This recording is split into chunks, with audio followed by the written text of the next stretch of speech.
My mother's name is also Rabbi.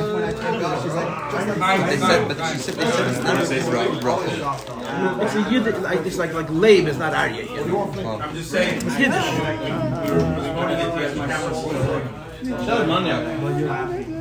Weird. It's like I'm coming in trouble. What do you do? I do appreciate it. Yes. And I don't get it. Yeah. I'm an idiot. Chaim everybody, Shalom Aleichem, the Chaim of the Bracha. The Chaim of the Bracha, the Chaim of the Bracha, the Chaim Tevim of Shalom, the Chaim of the Bracha. The Chaim, the Chaim, the Chaim. The Chaim, the Chaim of the Bracha. My dad, the first two were trial and error. This is round 4 for me. Farbrengen Monday night, Tuesday night, Wednesday night, and tonight. So I'm out of material and I'm out of steam. There's nothing left. There should be a remembrance of them all.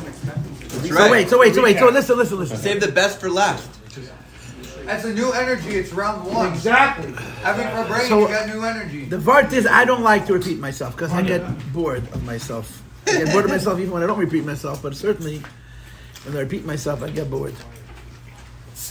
So I was sitting in a car traveling here from my last gig, and I put on a recording. Someone had a minute of the Rebbe's voice. You know, they put pictures of it. I wish I could find it because it's just very powerful. The Rebbe is talking about the previous Rebbe and the Mesiras Nefesh, you know, the sacrifice and the risk to their lives that they took, and people died. I mean, it's not a joke. Yidden were killed because they were spreading Yiddishkeit. My father's father had a brother who was much older than him. He was a Tomin. It was Yankov Erala, Yankov Paltiel, Yankov Paltiel, if you will. He had 5 sons. When he died, my grandfather said Kaddish for him. You know what I mean? He had 5 sons. He had 7 daughters, and they're famous. The Stambler is his Einikol. There's a lot of Lubavitchers that are cousins of ours. But he didn't have a boy. He had 5 sons, and his brother had said Kaddish for him. And they were not just killed in the war. Some of them were killed in the war. But some of them, Pasha, died in the gulags because they were sitting with the Frierdiker Rebbe. The oldest, Chaim Bet, actually learned in Lubavitch. He's one of the few fathers and sons. There were a few fathers and sons that learned in Lubavitch itself. One of them was my father's uncle and his son, who was my grandfather's nephew, and he was older than him. So there was Pashat, it was a very serious event of Mesiras Nefesh. So the Rebbe in this little clip is saying about the difficulties of the Pekuach Nefesh. And then the Rebbe chokes as he says, it's easier to risk your own life than to send somebody else into a dangerous situation. And the Rebbe says it with so much emotion. I'm not going to say pain, but there's a lot of emotion. He says, you want to risk your own life, that's one thing. But to send somebody else into a matzah of sakonos nefashos, he says, asach shverer, it's much more difficult than to do it yourself. And this is what the Rabbeim did. I want to tell you a story that I wasn't planning to tell, but I want to tell it. There was a Jew in Montreal. What is it? There's a Jew in Montreal whose name was Rabbi Hirschsprung. Oh, that's who our Paltiel is named after. Pinchas Hirschsprung. Our Paltiel in the morning is named after that. Rabbi Hirschsprung knew the whole Torah by heart. The whole Torah, Bavli and Yerushalmi, and many Rishonim, Rashi and Tosfos. He once did with the Rebbe a marathon through the Torah. And the Rebbe said to him, this is the story that goes around. Nu, let's talk Tosfos Yom Tov. And Rabbi Hirschberg said, okay, this is where I get off the train. Tosfos Yom Tov is an Achaden, a Pirush HaMishnayos. This I don't know by heart, you know. But until the Tosfos Yom Tov, him and the Rebbe were exchanging quotes from Kol HaTorah Kula Balpeh on a topic. Said, let's talk Tosfos Yom Tov. They were talking. The story is that Rabbi Hirschberg was on the Lubavitcher. Right. But he sat behind And he became very close to the Rebbe all the time. And he said to the Rebbe that I know that the Rebbe is very busy and I can't waste the Rebbe's time. I'm asking that the Rebbe should talk to me and learn him once, and then I will never bother him again. And the Rebbe agreed. They spent hours. I heard from a friend of mine who heard from Rabbi Shapiro from here that the topic was making Havdalah and coffee. Don't ask me why. Wow. And they talked Gemara of Bavli and Yerushalmi, and then the Savaroi and the Goinim. They went through the whole Torah, all in memory, just quoting all the sources that relate to this question. And the Rebbe said, okay, now let's talk Tosfos Yom Tov. And Rabbi Hirschberg said, this is, my train runs out here. When the Rebbe met him the first time, the Rebbe said a Lashon, having the Gemara about Rabbi Akiva. That Torah Me'ira, there's a Gemara about Rabbi Akiva. Torah Me'ira, Meseifa El Batseifa. His Torah shines from one end of the world to the next. And the Rebbe told this to Rabbi Hirschberg. But he told the Rebbe that I particularly enjoy the notes in the yeah, and the Rebbe got so happy that he learned to look at the Sikhs. A kid said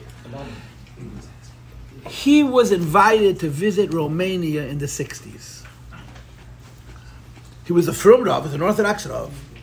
The Romanian Revolution happened in 56, so the Romanian dictatorship, which lasted about 40 years, was 10 years old. It was a very difficult, as communist countries go, Romania was very tough. Something interesting about Romania was, Romania had a chief rabbi, his name was Rabbi Rosen. Rabbi Rosen was a Frumma Yid. He met the Rebbe several times. The Rebbe spent hours with him. And Rabbi Rosen said to the Rebbe, I know that so many people want your time, I don't need to spend the time with the Rebbe. So the Rebbe said to him, how many Jews live in Romania? 60,000. So he said 40,000. So the Rebbe says, for 40,000 Jews, I have 3 hours. He spent a lot of time with him.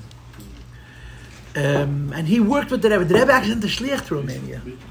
There's a family in Kornait called Heber. The old man Heber lived in Kfar Chabad, and he picked himself up in Kfar Chabad and moved to Romania officially to be a shaychet. But he was doing shlichus in the 80s and very difficult times.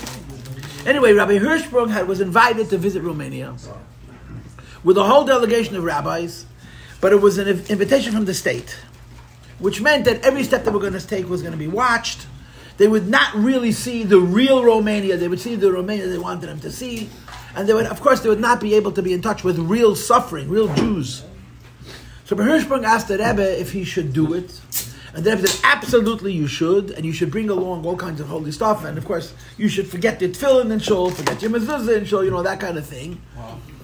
And the Rebbe warned him that he should understand that if he interacts with the Romanian Jews and he's not careful, he's going to leave the country, and after he leaves, they're going to punish them. Wow. Like the Iranians are doing now. The Iranians are angry at Israel, so they're killing Iranians. They're showing how strong they are by beating up on their own citizenry because Israel made a mockery out of them.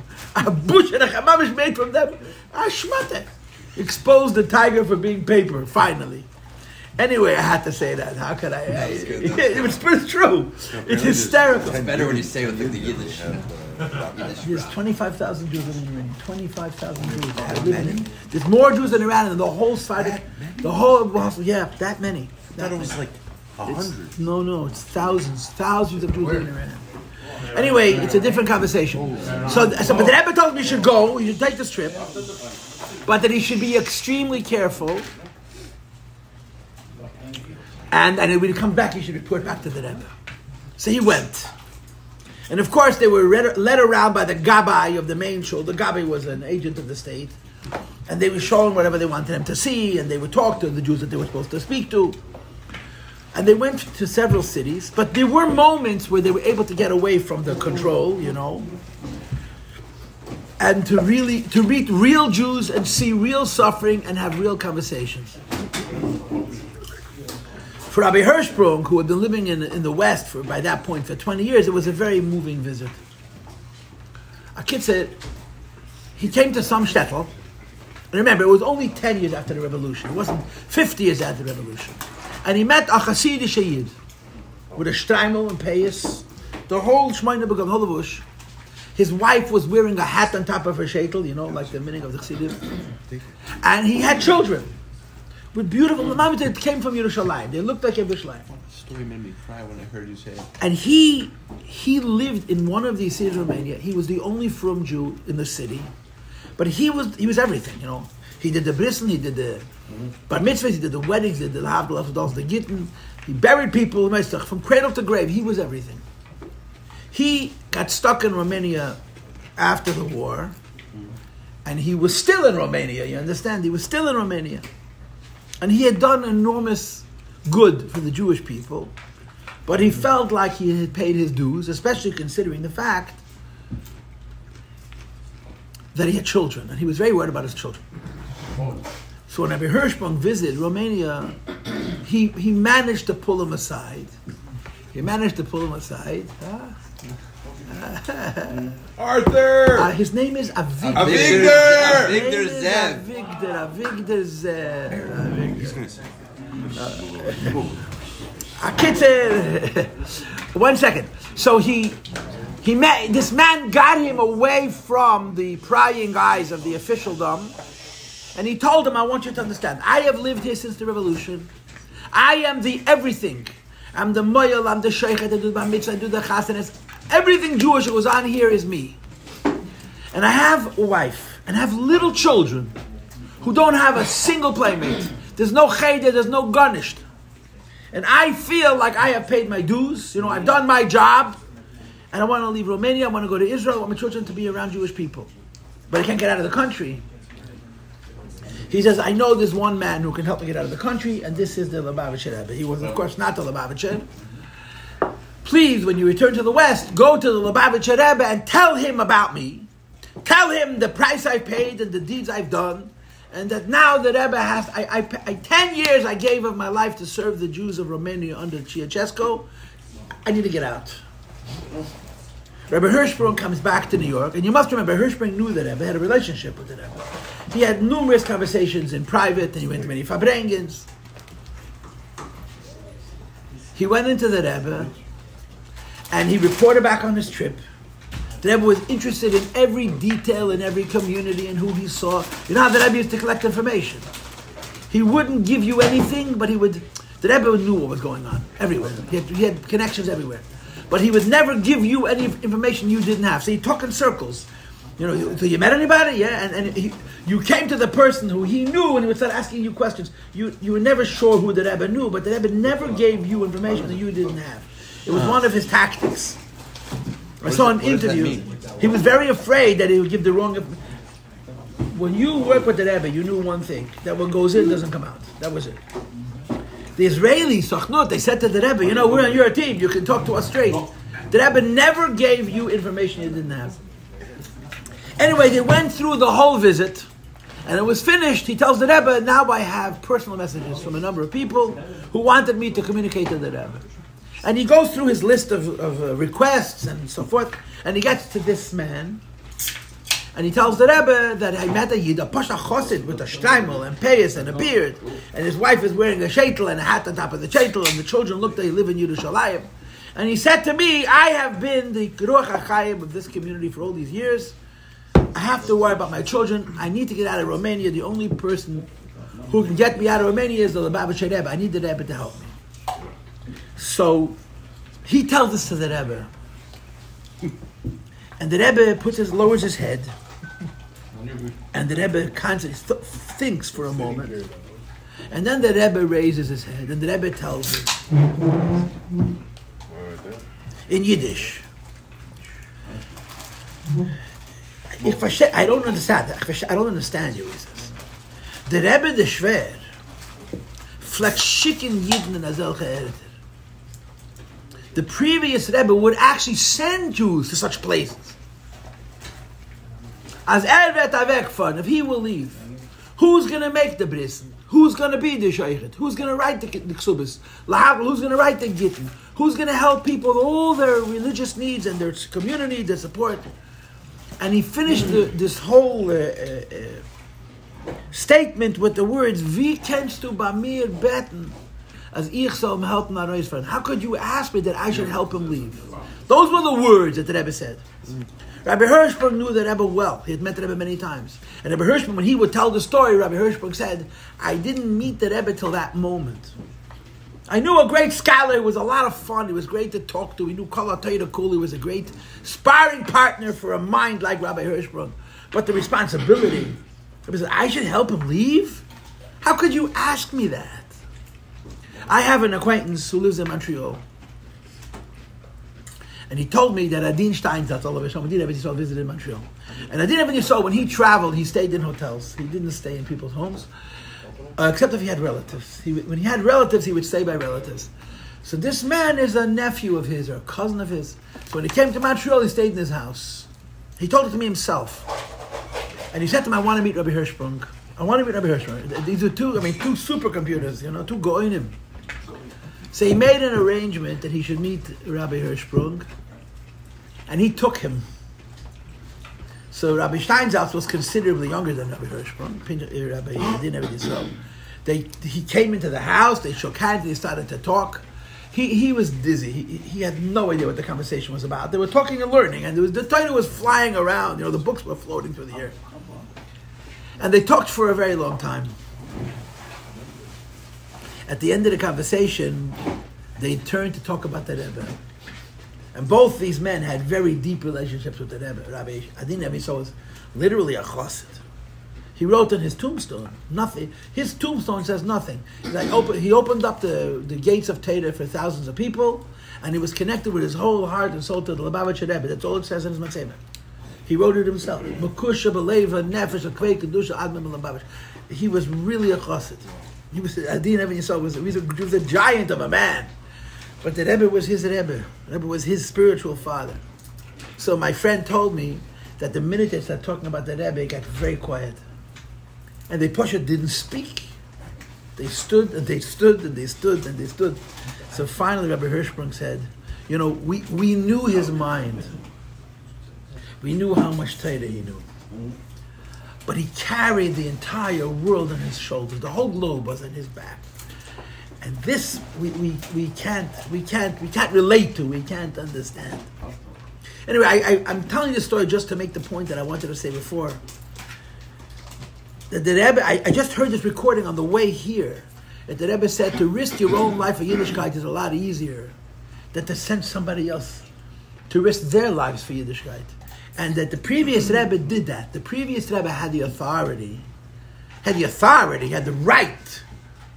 That's what the word is. He had the authority, he had the right to tell a chassid, a man with children and a wife, to go to a place of almost certain death and to spread Yiddishkeit, to do what he could to keep the embers of Yiddishkeit alive in the Soviet Union at that time. And this is the Yom Tov of Yud Beis Tammuz. This is really Yom Tov Yud Beis Tammuz. But I want to see if I can go in a different direction. I don't know if this is going to work or not, but I would like to try a different spin on the Yud Beis Tammuz story. When the previous Rebbe became a Rebbe, his father left him a will. The Rebbe Rashab wrote a will, which we have not seen the will. The will is apparently very scholarly and very long. One page of the will was disseminated by the previous Rebbe. The rest of the will has been secret till this day. It's still not seen. The will was written 105 years ago, and even though Lubavitchers are the best Ganovim, no one's ever seen it. Where is it? In the library? It's in the library. It's in the library. The Friedrich carried it with him, and it was not publicized. And I understand it's a lumdish will. It's a scholarly will about Yerusha. For some reason, the will no one's allowed to see, except for the page of practical instructions, which the Rebbe was mefarsim. On that page, which the previous Rebbe disseminated, publicized, you read how the Rebbe Rashab is telling the previous Rebbe what he wants him to do. And basically he says, continue what I did. Strengthen Tam Chatmimim, continue the spreading of Chassidus, talk about Avodah Pnimis. In other words, what we would call the old Chabad, classic Chabad. That in every Chabad community, they should have a Shir Chassidus in the morning a few times a week. On Friday night in the winter time, and on Shabbos afternoon in the summertime, the Mashpiyah should learn with the people who could Teira and Teira Eir. Shabbos and Varacham, they should have a Farbrengen. Motzei Shabbos in the wintertime, they should make Malava Malchus in the Chassidim homes. You excuse that there should be a Farbrengen. There should be, what the structure of the Chabad community with the leadership and the organization and the what Chabad was. The Arum. Not the Arum. Not the Arum. The Toich, the inward, what's inside. The Warmkeit. The Friedrich Rebbe, the Avoida. Whatever he said. I'm just trying to damper it a little bit. Wait 1 second, listen. The Rebbe becomes a Rebbe, the Friedrich becomes a Rebbe. He became a Rebbe in the middle of a civil war. A civil war that alone took the lives of tens of thousands of Jews. It's a terrible civil war. There were 3 different teams competing for Russia, and they shared one common interest. They all hated Jews. So whichever army was in your town at that time was beating up on the Jews. There were pogroms gefellach. That civil war ended approximately in 1922. When that civil war ended, then began the consolidation. They were very organized, the communists. Their revolution was a very successful revolution. They consolidated power, they centralized power, they didn't localize, they centralized power, they believed in holding on to the country. And they began to destroy religion. They closed shuls, they closed yeshivas. They closed churches and all of the houses of worship of every other religion as well. They closed the mikvahs. And of course, if you were a man of the cloth, or a woman of the cloth, if you were a rav, or you were a malamed, or you were a sheikhet, or a mikvah lady, for example, you were now officially a parazit. A parasite, living off other people. Why? Because you weren't working. Rav wasn't a job.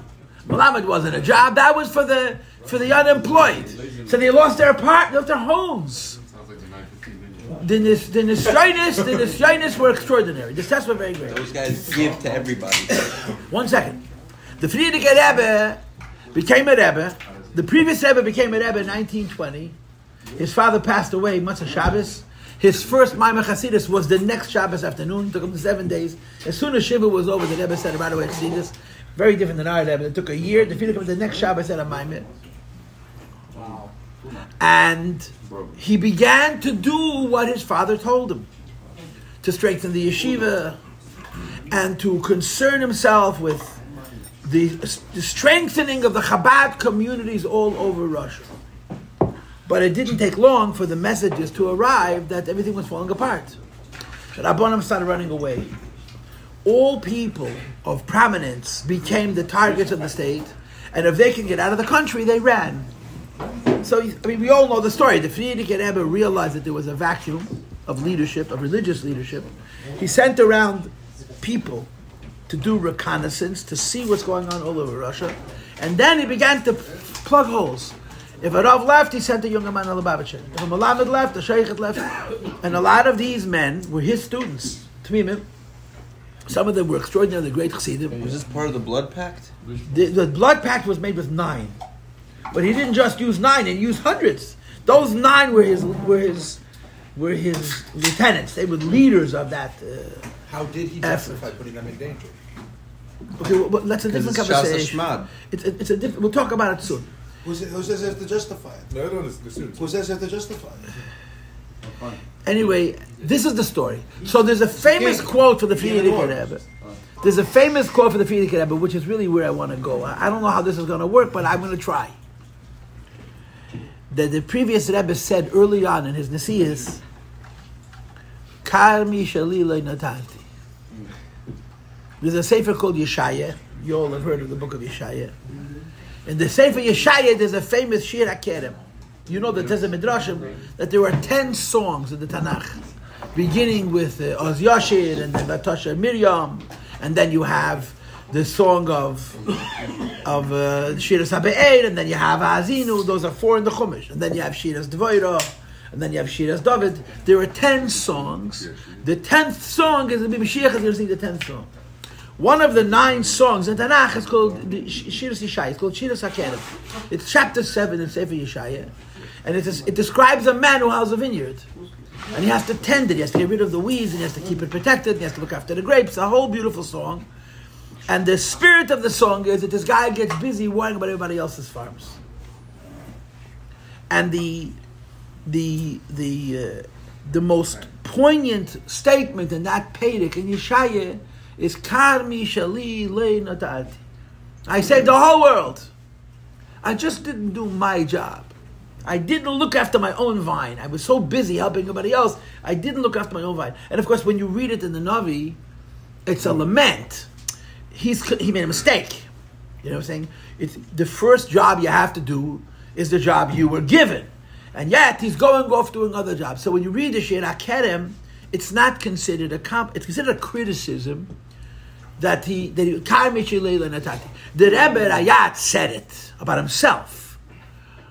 But he said it about himself with the full understanding that he had no choice. You know, there's Ikir and there's Tafel. You know, printing a Siddur is more important than printing a Tanya. Even Lubavitchers know that. You know? And if there's no Siddur, there's no Siddur. Siddurim, Chumashim, calendars, they have to come first. So the Rebbe became busy with things that, as he would say, were really not his job, because there was this vacuum. And he didn't get around to doing his own business. Karmi Shalila Natati. And I think this is a difference between the Friedrich Rebbe and the Rebbe. The Rebbe sort of didn't even worry about it. But the Friedrich Rebbe ate himself up about it. The Friedrich Rebbe wished he would have the opportunity to be a Chabad Rebbe like his father was and like his grandfather was. The opportunity really never came to him. Maybe a few years in the late 30s when he was living in Poland, it was the closest thing to the old Chabad. You know, they were Bachram learning and davening, and they were removed from the world, and he was able to enjoy that moment. There's a very interesting letter, a fascinating letter from the Rebbe, from our Rebbe to Friedrich Rebbe to the Rebbe. For those who are not familiar, if you're a reader and you understand the Hebrew and you want to read a really powerful book, about 15 years ago, Merkis published a volume of letters. The entire book, it's volume 15 of the previous Rebbe's letters. The entire book is correspondence between the previous Rebbe and the Rebbe and the Rebbe's, the Rebbe and his wife. These letters are personal letters, which the Rebbe and the Rebbe's carried with them. There's like 400 of them, of which they published 200 and change. And the Rebbe did not want them published. They're very personal. If you remember then, at that time, some people wrote some books trying to portray the Rebbe in a negative light. There were people who were saying that the Rebbe became a Rebbe because he was a failed engineer. The engineer didn't work out. Okay, I'll second best of a Rebbe. I mean, if you understand, I know a man who was close to the Skalene Rebbe, and the Skalene Rebbe said to him once about being a Rebbe, Safa Sholten Epanosa. It's a cursed profession. Nobody chooses the job of being a Rebbe. Live on public assistance and don't worry about the whole world. But so Lubavitch had no choice, and that's when they commissioned Telushkin to write his book, the Rebbe, and they published these letters. And in these letters, you see how incredibly involved the Rebbe was with the Friedrich Rebbe all the time. In other words, it wasn't like he became a Rebbe because he couldn't do anything else. He was the number one chassid of his father-in-law, and he served him.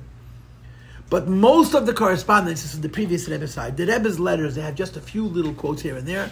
The volume is predominantly the previous Rebbe's writing to the Rebbe. And one of the things that appears in that book is that the previous Rebbe left Russia and he settled in Latvia, because that was the country that helped him immigrate from Russia. And he stayed in Latvia until he became a Latvian citizen. The day after he became a Latvian citizen, he moved to Poland. And that Latvian citizenship saved his life. When the Nazis came to Poland and they were looking for the Wunder Rabbiner, they were looking for the Holy Rebbe's. The Rebbe, the Friedrich Rebbe's apartment had a sign on the door that read, I know someone who saw it with his eyes, the people living here are Latvian citizens. And the Germans, and all their evil, they respected treaties. You know, they were still at peace with the Latvians. Wait, they called him the Wunder Rabbiner? The Belzer, and the Gerer, and the Lubavitcher, and they called the Wunder Rabbiner. And the Nazis were looking for them. They were hunting them. They wanted to humiliate them. Wow. The Wunder Rabbiner, yes. So the Rebbe wrote a letter to his son-in-law, to our Rebbe, explaining to him why he's moving to Poland. He had spent years deciding where to live. He couldn't make up his mind. He was in Israel. He was in America. He was all over Western and Eastern Europe. The Friedrich Rebbe was looking for where to settle. And he finally decided to move to Poland. And he writes to the Rebbe, the reason I'm moving to Poland is because I want to be near Torah. I want to be near a yeshiva and Torah. There's nothing in the world more important than that. And that was the final basis for his decision. It's a private letter from the previous Rebbe to the Rebbe. He says, this is really the only thing that matters. I need to be near Torah. So those few years, the Friedrich Rebbe was the closest thing, perhaps, to what he had in Lubavitch. But aside from that, he just had so many other responsibilities. There's a Yid who's now passed away. His name was Rabbi Edelman. I was sitting in the sukkah and giving a Farbrengen, and he walked in. And when a guy like Rabbi Edelman walks in, you close your mouth and you open your ears, and that was the end of that. He took over the Farbrengen. And he told me an interesting thing. He told us a very interesting thing. The previous Rebbe came to America in March, of the Tess of the Sheni of 1940. And he immediately started doing what he needed to do. He didn't let the sun set on the first day in America before he started doing what he needed to do. The following winter, our Rebbe had not yet arrived. There was a tish, there was a Farbrengen of some sort. And the Friedrich Rebbe suddenly says, B'mashmaneinu al yehi rozen. B'mashmaneinu, what does it mean, b'mashmaneinu? In our richness, there should be no deficiency. There should be no loss. Now, these are words. What he was trying to say is, we're Chabad. Our tradition is so rich and deep and sophisticated. And what are we doing? We're teaching children alphabets. We're making Mesilas Shabbos. We're walking in the street carrying placards. Keep the Shabbos holy. Give your child a Jewish education. And of course, that was far more important. And it still is. It's Pekuach Nefesh Decha Kol Latei Kula. It's very simple. There's Ikir and Tafel. And Chabad Chassidus, with all of its beauty, compared to saving a Jew from Shmad, is Tafel. No question about it. We all understand that. But the Rebbe says, I don't want the Chabad to suffer. That's what he meant with those words. B'mashmaneinu al yehi. And he began a tradition that every Tuesday, the Rebbe was not well, the Friedrich Rebbe. He'd come downstairs in an elevator with his wheelchair, and he would go into the room that is now our Rebbe's office, and he would sit at the desk that is now our Rebbe's desk, and he would say a Ma'ameh Chassidus. I've heard from people that the Rebbe did not like to sit at his desk. He only sat behind his desk during Yechidus, and he always sat like this on the side, because it was the same seat where the Friedrich Rebbe had sat. If it wasn't Yechidus, the Rebbe sat on the other side of the table. He never sat behind his desk, except by Yechidus. Huh? I can hear you. Is that out of color for the previous? Yes. The understanding is the previous Rebbe sat at that table and said Chassidus every Tuesday for like 8 or 9 weeks, and we have the Maimonim on davening. So here's another example. I'm sorry? No, when the Rebbe was in his room privately, he sat on the other side. He never sat behind his table. Never. Right. He sat there. He never sat at his desk. Because, and again, I heard this from people who understand. Nobody knows. He didn't tell anybody, but the understanding was he couldn't sit in the seat where the Rebbe Rayatz had sat. So the Friedrich Rebbe had this, you have to do what you have to do. Wasn't that by Pesach also? The what? In the Friedrich Rebbe's by the. So he sat in the same seat that he sat in during his. Right. When the previous episode. Yeah, But that was never the Friedrich Rebbe's office. Yeah, but he though. didn't sit Right, he in was the always Friedrich Rebbe's upstairs. seat. Never. By the Seder. Right, yeah. He sat in the seat that he sat, and he behaved as if the Friedrich Rebbe was physically present. He wouldn't move a muscle. So this is another part of Yubes Tammuz. You talk about Yubes Tammuz. Yubes Tammuz is a holiday of Mesilas Nefesh. It really is. It's a Yom Tov. I think you can define it precisely as a latter day Hanukkah. If you understand Hanukkah, it's exactly what it was. Hanukkah, this is the answer to your question. Hanukkah was a decision made by a couple of Chevre, by Matasyahu ben Yechoneh Ken Gadol and his sons, to fight and die a losing battle. There was no way the Chashmonaim, the largest army in the world, a bunch of Kayanim. They think they're going to win or think they're going to win? No, they expected to die. They went to fight and die. Their attitude was, some things you need to stand up and fight for. I mean, my cliche line is, when someone starts up with the Jews, God has to defend them. When someone starts up with God, the Jews have to defend them. And that's the difference between Purim and Chanukah. Which is why by Purim, when the tzara happened, we davened. And by Chanukah, when the tzara happened, we picked up weapons. The Chashmonaim never dreamed they would survive. The Ness of Hanukkah, from a military perspective, is unfathomable. There's a few guys who had absolutely no military training, fighting the largest and the best trained army in the world. And they won. So what was the justification? The justification is, and there's no nice way to say this, some things are worth dying for. And it was a principle. It wasn't dying to win, it was dying to protest. The Rebbe Ayatz is a Sefer HaChinuch. I was once in a very uncomfortable position. I was too young to know that I was.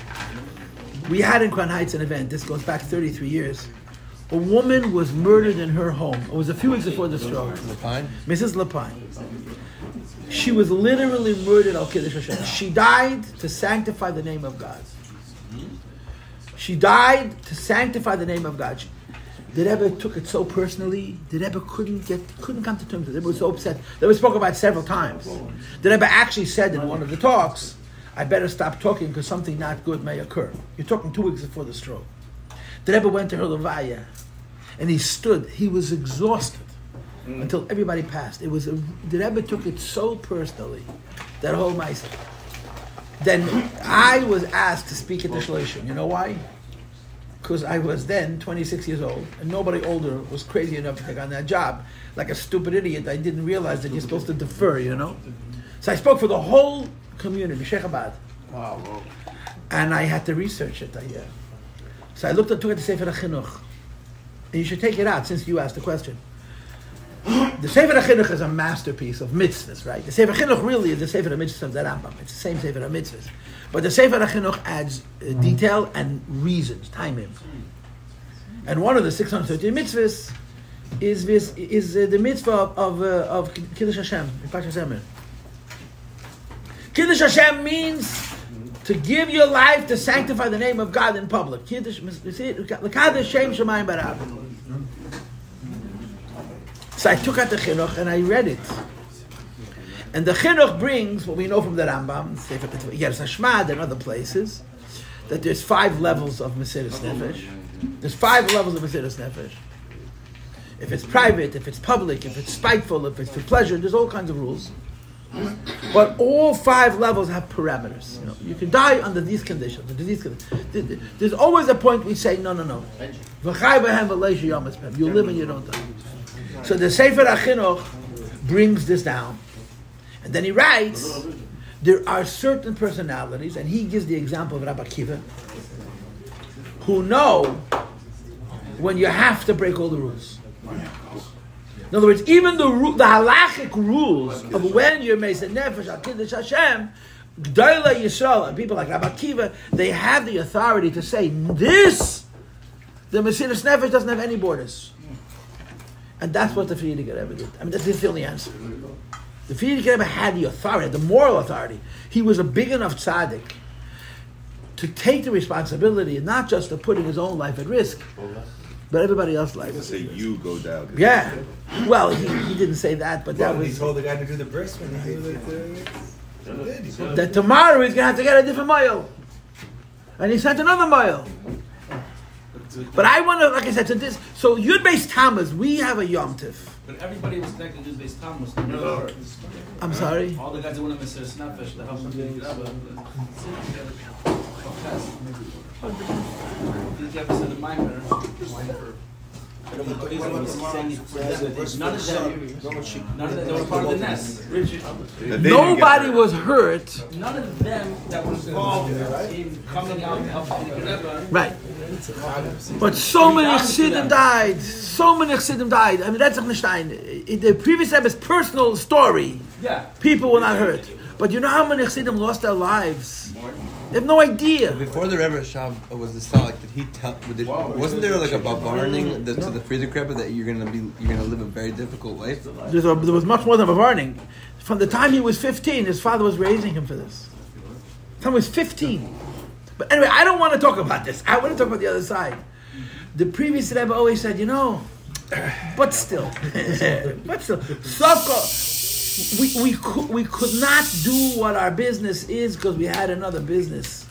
But our business is Chabad. The business is Chabad.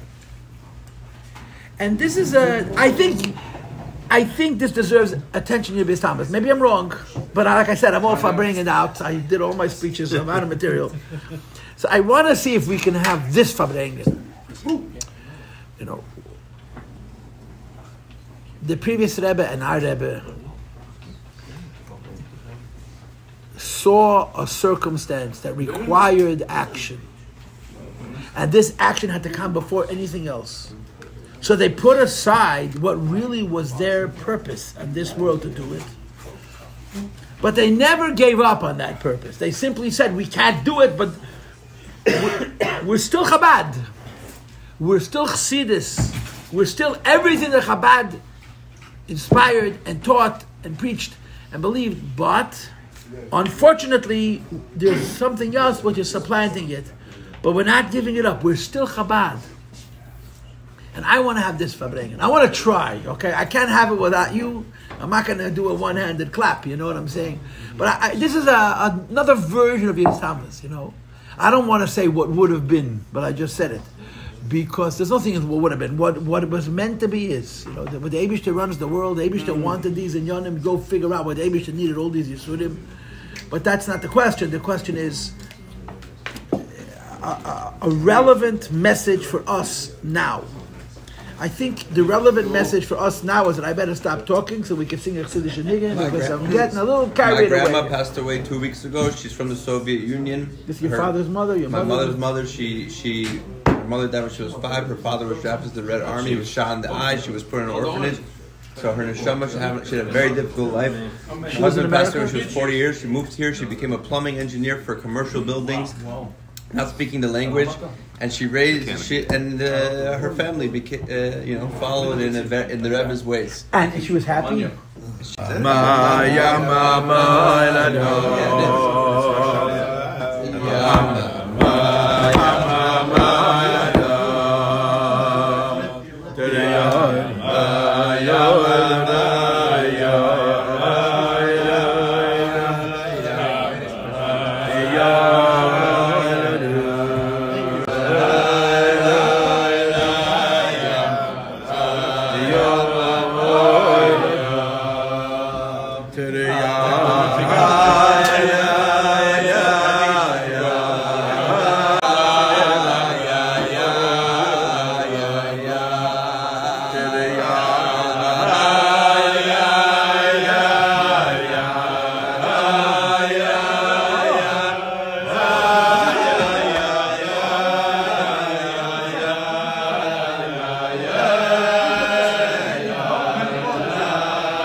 Bis Tammuz. How does Nigga Bis Tammuz go?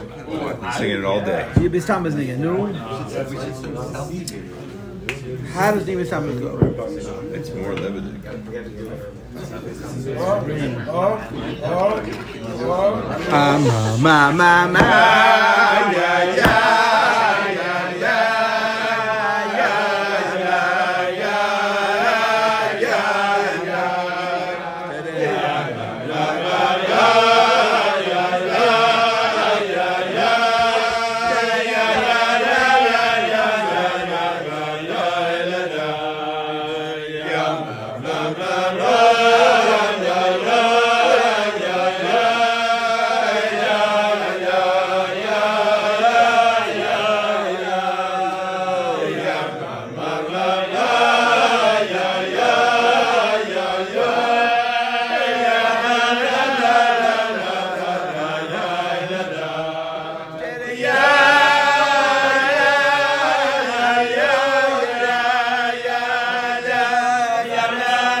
Do I know that guy?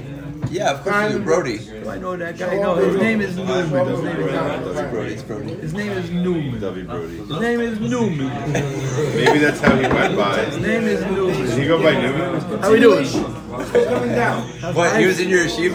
Yes. Okay. Oh, yeah. What they call him. He's the Bucky B'Shas. What? Hello, Brody. I had it on video. Okay, say it again. I'll be happy. He's going to record it. He's going to finish the whole Shas. Why? Because God gave him the mind and the tuchus. Not the daddy of the Yezada. Brody, I'm Ty Newman. Why Newman? Ani Ma'amin. He'll tell you later. Like from Seinfeld? No. Like from Long Beach. Like from Boston. From Boston. Newman, Chaim Lebracha. Oh, Novi! He said I shouldn't have come. Are you kidding? Are you kidding? You wouldn't miss it. What's more fun than getting around? What's more fun? Roasted. You finished the shots already. You're on the second time around. Newman. That's a good call.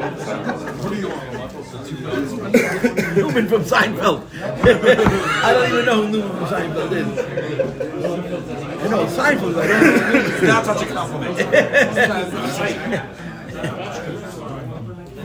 You know that's like a very you know like Newman's very Yiddish, Joe. Whole character is Yiddish. I can't believe I pulled that one off. Hold on. Let me. You have. No, here. Dude, that was so good. I wanted to ask you a Torah question. What is your name? David Weisfeld. Shalom Aleichem. You got to ask them permission to ask. That's why I was raising my hand earlier, but nobody ever heard me, so I thought maybe if I asked you. This isn't a classroom. It's not a classroom. So ask the whole room. Ask the whole room. Can Let's hear it. Let's hear it. Yes. Ask a question. So you got to go back in time a couple of weeks to Parsha Shalom. And it says, David, what's your name?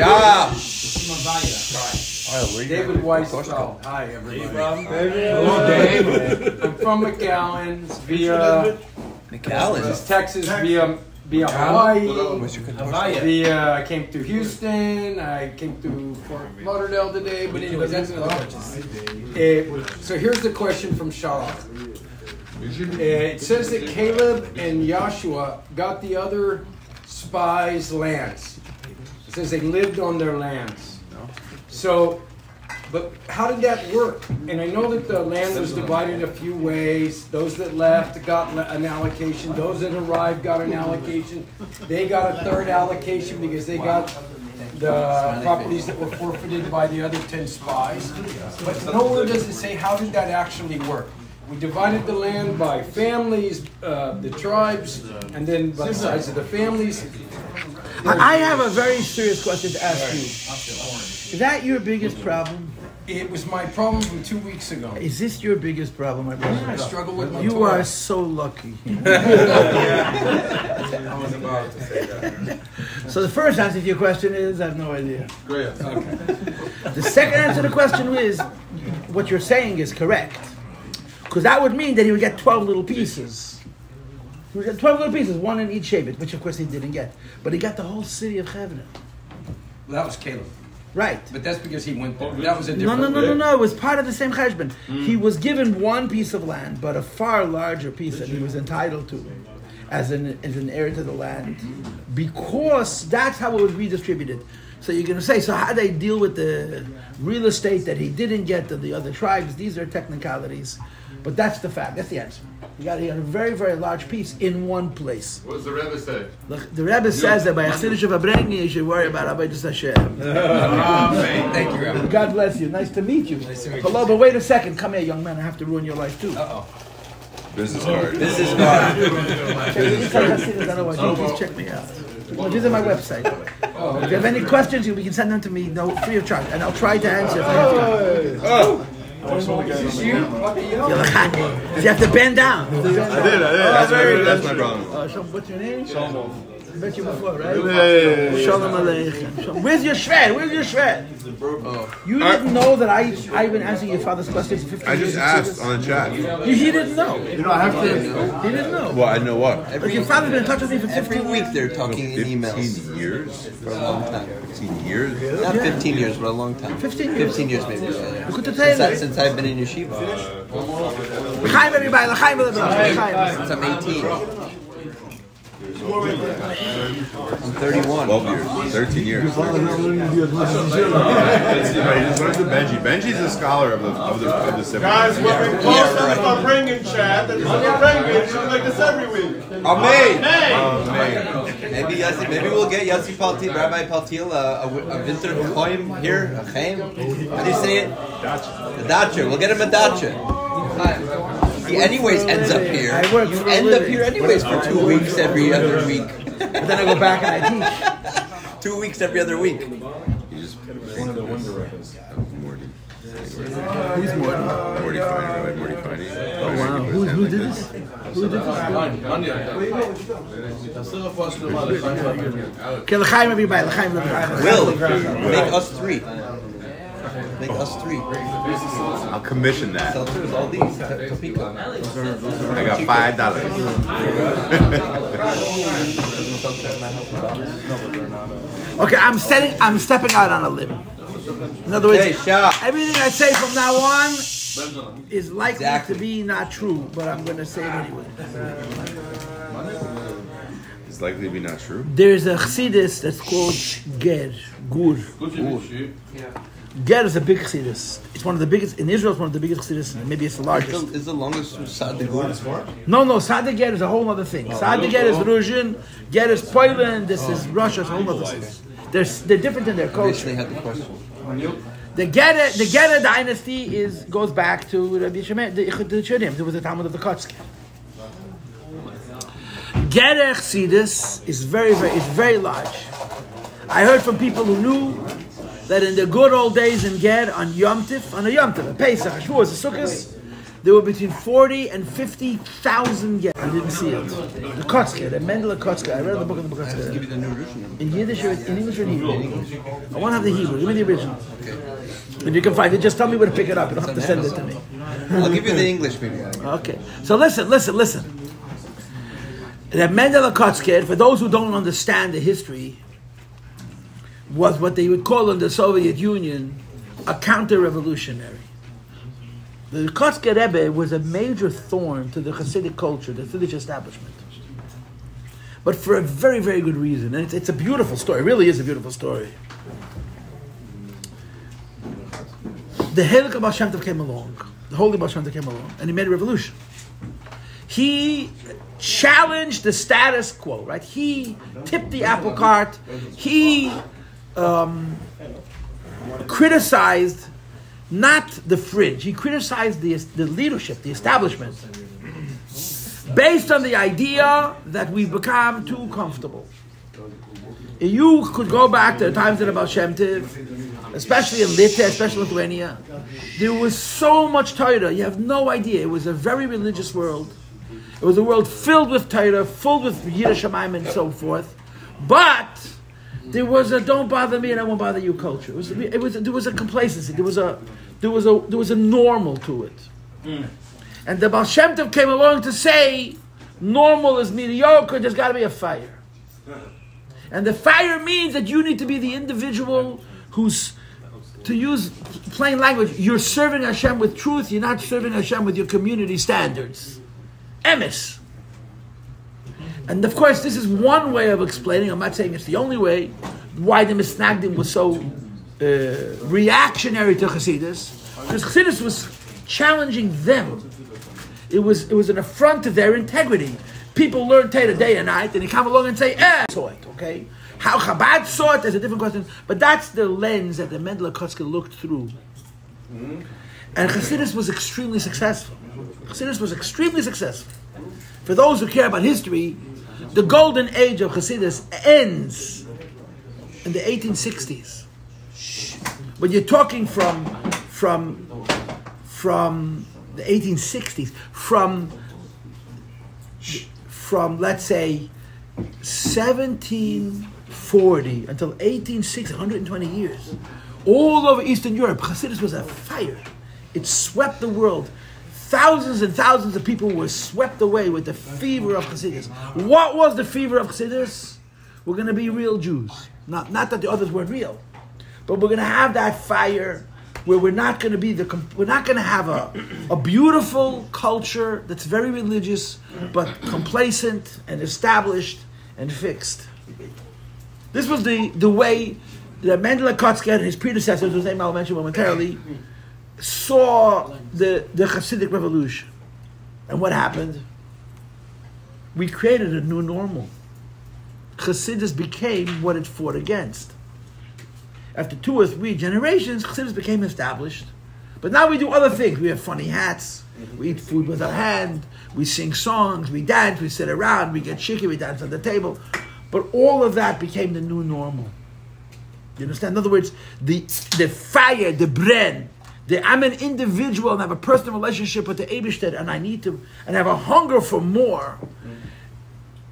There were tzaddikim who felt that Chassidus became what Chassidus rebelled against.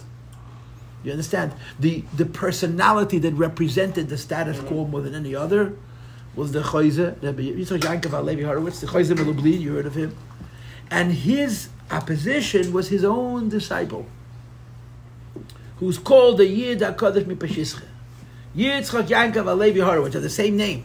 The reason they call him the Yid HaKadosh is because Shmeiki Shem Rabbi, his Rebbe's name was Yitzchak Yankov HaLevi Horowitz. The Chayze, Melublin, the seer of Lin, the same name as his Talmud. No, there was his Talmud. We'll get to that. The Yid HaKadosh was a Talmud of the Chayze, and he loved him and respected him. He never stopped loving him. He never stopped respecting him. But he didn't like Lublin. Because Lublin became a center where everybody came. And for every real fighter, there were 100, Chassidish Balabatim. They were believing, they were wonderful people. But he saw Chassidus becoming what Chassidus fought against. So he made a counter-revolution. It was called Peshische. He passed away before his Rebbe. He passed away before the Lubliner. He was not Melech Yom. And his Mamala Malkum was the Simcha Bunim. The Simcha Bunim, you know the name, right? And his Mamala Malkum was the Nachman of Kotsk. When you read about the Kotzker's life, two things become very apparent, at least from my lens. I have reached a stage in my life that I have adult children who challenge everything I say. It used to be I said whatever I said was the truth. Now whatever I say is automatically not true. You can ask Newman, he'll explain to you the way it works.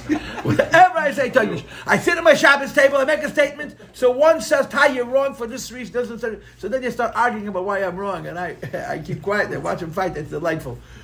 But my kids all know better than me, and you know what they taka do, and I'm so lucky. If everybody should have a table full of children whose biggest problem is that they disagree with their father about what Chassidus is. This is what happened. I'm very lucky, I really am. But I can't open my mouth at my Shabbos table, because right away, Mendel has something to say, and Shmuel Gassam, my youngest son, who's the brightest of the whole bunch, makes some kind of joke like, who really cares, but it's a good conversation. But my angle is, I read the book, the Saraf Mikotsk. My son bought the book and I read it. Two things.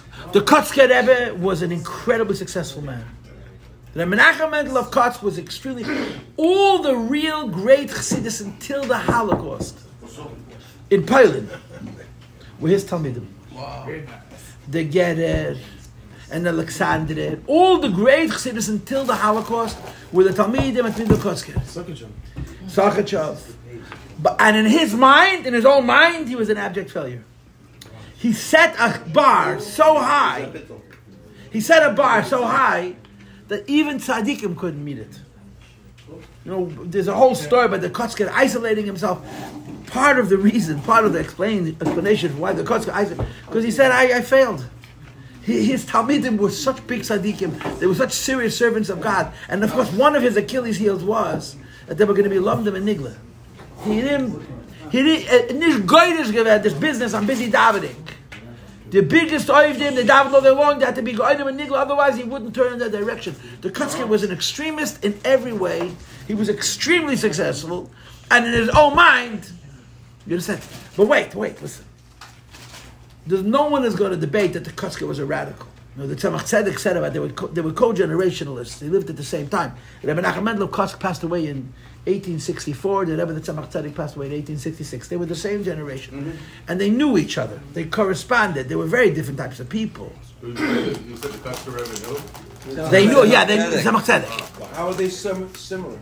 No, he didn't say that. They knew each other. They lived at the same time. The Tzemach Tzedek said about the Menachem Mendel of Kotsk, that's a Seder for Matan Torah. That his whole Chassidus was like before the Torah was given, meaning he set a standard that only one person can meet, and everybody else is a failure, everybody falls out, and nobody needs you, and that's it. Black and white.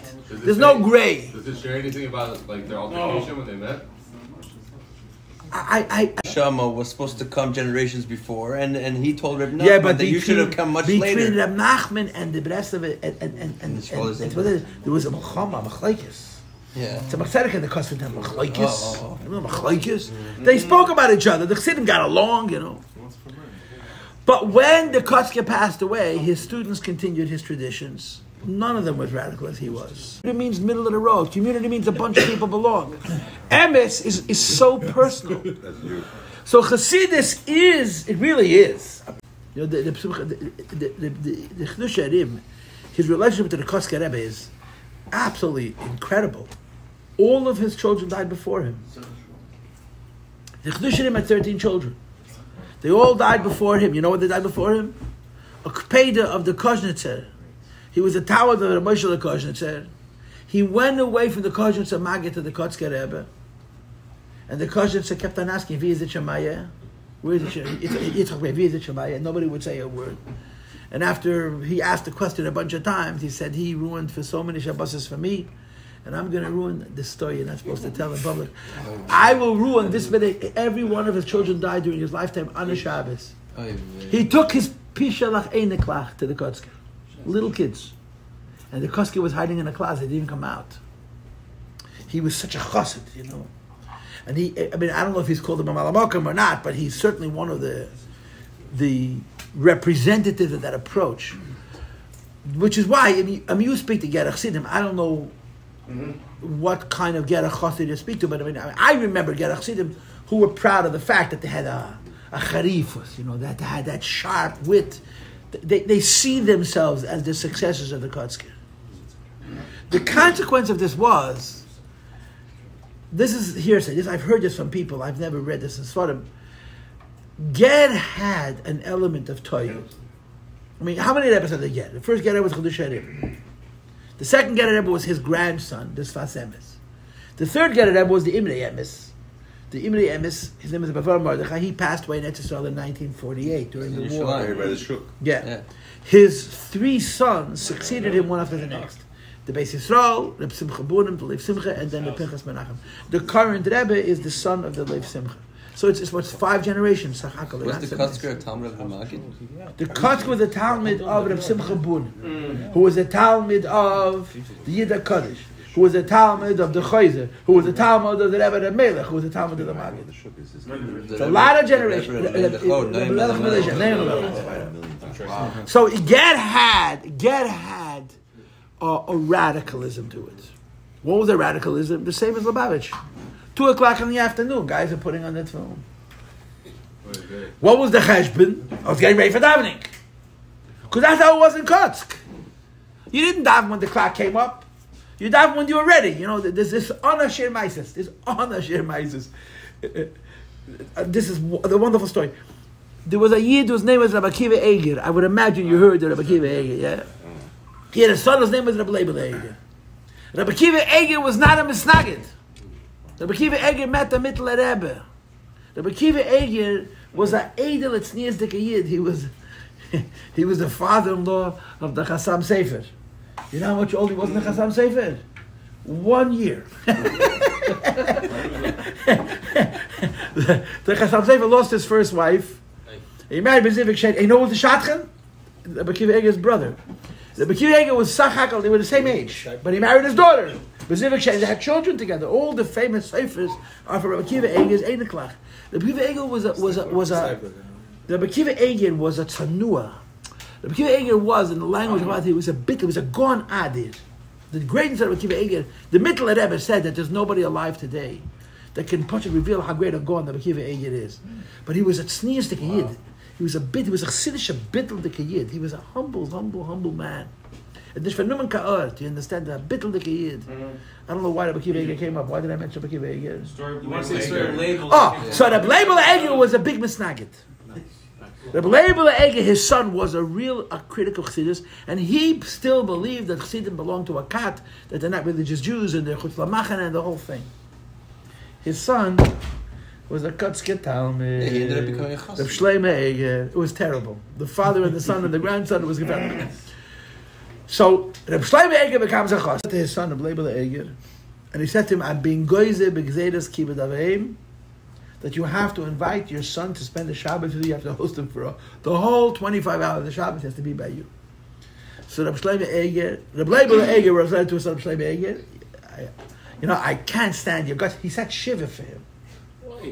That's how it used to be. I guess that's a Shiva for him. He was a real Misnagin. But Rabbi Kiva Eger said, so he sent his letter, son, Shiva Hin, Shiva He, you have to come for the whole Shiva Shabbos. That's for Shabbos, you have to come. So his son writes back, Papa, I promise you don't want to spend the Shabbos. Tuesday will be miserable enough. Shabbos is going to destroy you.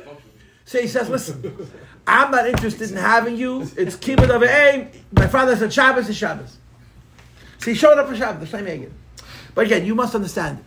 You push it, have to understand what this means. What it means, the Talmud of the Mendel of Kotsk. There was no concept of mitzvahs and nashim and mother. Yeah?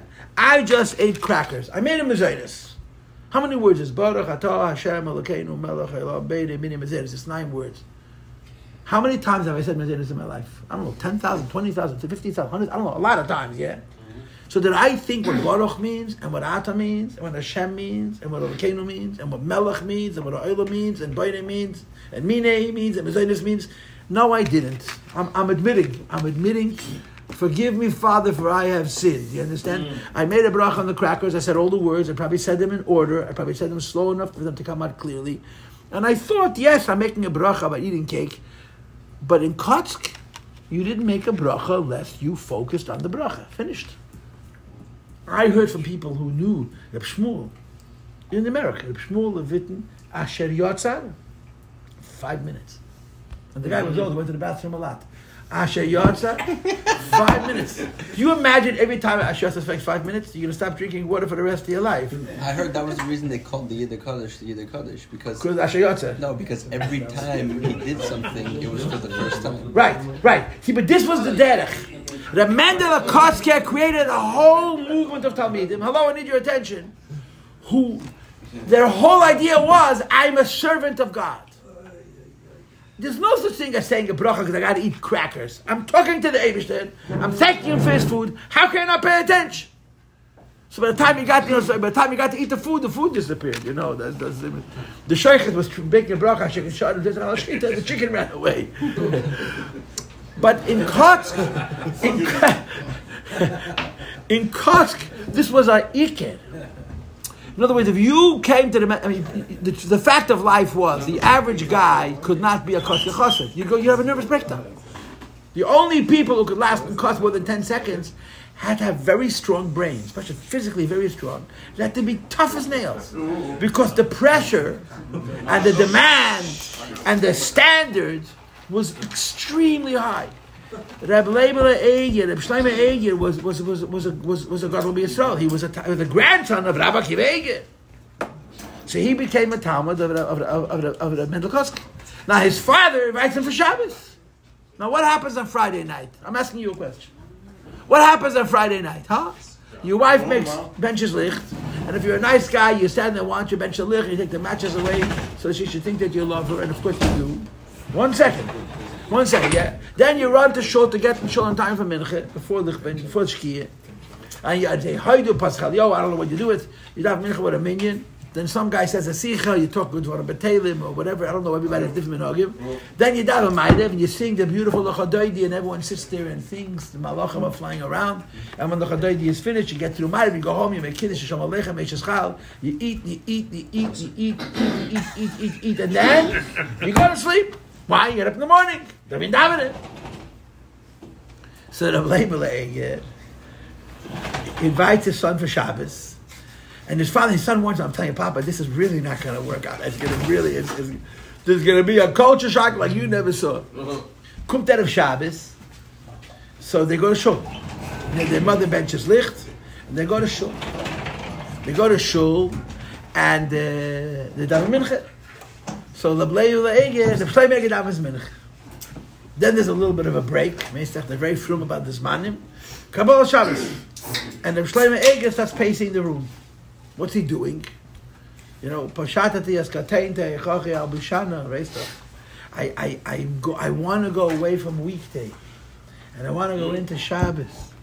So I have to take off big day choil, whatever that means, and I have to put myself into a frame of mind that I'm in the Eibishter's Mechitza. It's a V'karasa l'Shabbos Oinik, and he's going through this exercise of consciously going over from the weekdays to Shabbos. How much time does that take? Huh? The answer to the question is as much time as it takes. Says father davens mincha. They learn on the Kutasichis, or whatever they did. His father davens ma'ariv, and the Bleibel Shlomo is pacing the room. Why? He's figuring out how do you go away from the weekdays and you come into Shabbos. By the time he finished transitioning to Shabbos, his father went home. His father waited for him. How much are you going to wait? Okay, I'll wait. I'll eat the fish, you know what I'm saying? The whole Shabbos meal he's waiting for. The guy showed up 6 o'clock in the morning. Why? Because till 4 o'clock in the morning, he was going away for the weekdays and coming into Shabbos. Then he had to say Kabbalah Shabbos, which takes forever. Then he got a davar ma'ariv. But the Suda Shabbos took about 10 seconds. Why? How much time take to eat? You know, there's all these macholim. There's a whole variety of different fishes. It doesn't take so much time. He had a bite. That was One it. bite. So he had a bite or 2 or 3 or 4. We're back to Shlomo Shachar. Bottom line is he made Havdalah like 10 o'clock in the morning on Sunday. I had a grandfather. Was he upset? Label? He was furious. Oh. But didn't he go to class? One second. I had a Zayde who was American born. My grandfather's grandfather was in this country. My family was in this country since the 1880s. They've been from the whole time. It's amazing. They were not Lubavitchers, they were Galaxiana. They were connected to Tzans, if anything. My Zaidi was a very straight shooter. He's one of the lucky ones. He was born in 1918, my grandfather was. He actually learned the Tervadas. There's a lot of stories about that, which is not for now. But my Zaidi was a very straight shooter. He was a Fruma Yid, and he was one of those people who suffered everybody. He wasn't the guy who judged, you know. If you did things different, it was good for him. He had a son-in-law Lubavitcher. After that, everything's good. My father respected him and loved him so much. He was a very real person. Anyway, he lived in Far Rockaway. He lived in the Rockaways. The Rimnitzer Rebbe came to the Rockaways. You heard the Rimnitzer Rebbe? Yeah. He was a mamash Eshalakim. The Rimnitzer Rebbe was Eshalakim, no question about it. The Rimnitzer Rebbe was a Heilige Yid. But the Rimnitzer Rebbe, the only time he had a clock was when he benched on Friday afternoon. Otherwise, forget about it. My Zaidi needed a brach from the Rimnitzer Rebbe. But in Rimnitz, if you did a brach, 3 o'clock in the morning, it'd be Mincha. Matzah Shabbos to Sunday, Mincha. So my grandfather went to Mincha, he had his appointment on Shabbos. 2:45 in the morning. My grandfather came back from Ma'ariv. But whatever he needed, he got his appointment. The Shlomo Eger, his father, the Bleibel Eger, said to him, you know, I know Bleibel Eger, famously. This is a well-known story. Tate, gloi mich. He probably didn't speak in Hungarian accent, but that's the way. You have to understand, Ger had such an element. By the Chedush Harim, and even by the Sfas Emes, Ger had a Rebbe that a tzaddik doesn't daven on time, is in the studio. But the Avshner was sitting daven in the morning. In Ger, the point was there was a genuineness to it. So this is the fact. Was ist mit dem Schass? Was ist mit dem Schass? Oh no, you understand. The Simcha Bunim, his brother, went back to 10 o'clock. No, they not run, but they make Kiddush. But where's the Avodah Zarah? The Avodah Zarah of Pa'ir is that you go to the Pa'ir and you use it as a latrine, as a place for relieving yourself. So of course, Akash Avodah Zarah, that they were long and they were deep and they were involved, and you didn't want to stop in the middle of the meditation. You want to walk and relieve itself, and you didn't want to interrupt in the middle. So the place where the meditation became the toilet. Simple. What happened over time? The meditations were forgotten, but the toilet they remember. The only how you do at 4 o'clock in the coffee machine, it doesn't even work. This is what I heard. I know that I do not know this for a fact. I'm a Babich. You know what I'm saying? This is the lashon hara that we heard. It is a fact that the Leif Simcha, I'm sorry, that the Beis Yisrael started Shachar on Shabbos 7:30 in the morning. Halbach. And forget that was his hapcha mamish. Because they started at 11 o'clock. What's the translation of halbach? 7:30, half an hour to 8 o'clock. Halbach. His brother, the Lev Simcha, went back to 10 o'clock when he became an Rebbe. But that was the seder for 30 years. Why? Because it wasn't because he wasn't a Chassid. If the Beis Yisrael was surrounded by Chassidim, for whom that avodah was real, he would have kept it. He saw the bankruptcy, in other words. There was a tradition. And the tradition was about emes. And the tradition about emes means you don't always show up on time. Sometimes you drink a little too much. But the essence of it was, I serve God. So you justify the deficiencies. Not everybody, the Talmud and the Mendel Kotzker, because of the reward, the return. The return is real chassidim. What's a real chassid? He's not a cookie cutter. He's not a copy. He's not the same. He's genuine. He's real. He's an individual. But when that breaks down, he says, you know what? Cut it out. You want to be a chassid? Learn Gemara. That's it. Learn Gemara. Don't give me Maises Medavlen. You know what you're doing? Your father didn't know what he was doing. Maybe your grandfather still knew. That was what he did. And this is, I think this is what, I think I just gave you a scenario. I think what I told you was accurate. Now you could make a case that in Chabad we could use a dose of this. Use a dose of this. So I got good news and I got bad news. You ready? I remember the good news and the bad news. Which one are you giving first? It's the same as saints. The good news, bad news, the good news and the bad news is in Lubavitch there's only one boss. And that's it. And nobody else has a day. If I was writing the rules, if you were writing, every one of us would have it. We know exactly how to fix Lubavitch. The Rebbe was very careful not to do this. Not to do this. The Rebbe was not happy about the bitl of Tefillah B'tzibur. He wasn't. He wasn't happy about the davening fast, and he spoke out. There's this kama v'kama maises. If you want to know how much it bothered the Rebbe that people daven quickly and they don't daven with a minyan and the minyans are rushed, there is enough data, confirmed facts. I was in London 2 weeks ago. I was in England. I was in Manchester. So there's a famous story. Velvel Green, who lived in America, was offered a fellowship to the, I think it's called the Surgeons College in London, one of the oldest schools of medicine in the world. He was given a 3-month fellowship. So he spent 3 months in London. When he was there, the Mendel Futterfaspelste, the Ben Sien Shem Tev, he was in the throes of Chabad, and he loved it. And he describes it in his book. And he was a professional. He's a biologist. He was never a practicing doctor, but he was involved in biology in the field of medicine. He's in the middle of it. He's sitting in his office doing his things, and a phone call comes in. Ben Sien Shem Tev said every Lubavitch has to show up and show now. A mitten tug. Velvel Green was a Tuesday afternoon. Was a Lubavitch about tshuva. By this, I don't even have a beard yet, but he was really into Chabad. What's the reason for it? Nobody knows. So he rolled in. Velvel Green comes into the meeting. He sits down. Ben Sien Shem Tev sitting at the head of the table. He's not saying a word. He waited for every single Lubavitcher in London to show up. Wow. And it took a long time. And after they were all sitting at the table, he said, I'm coming from the Rebbe. And the Rebbe is not happy of how our minyan looks. He wants that we should all daven together. Slowly.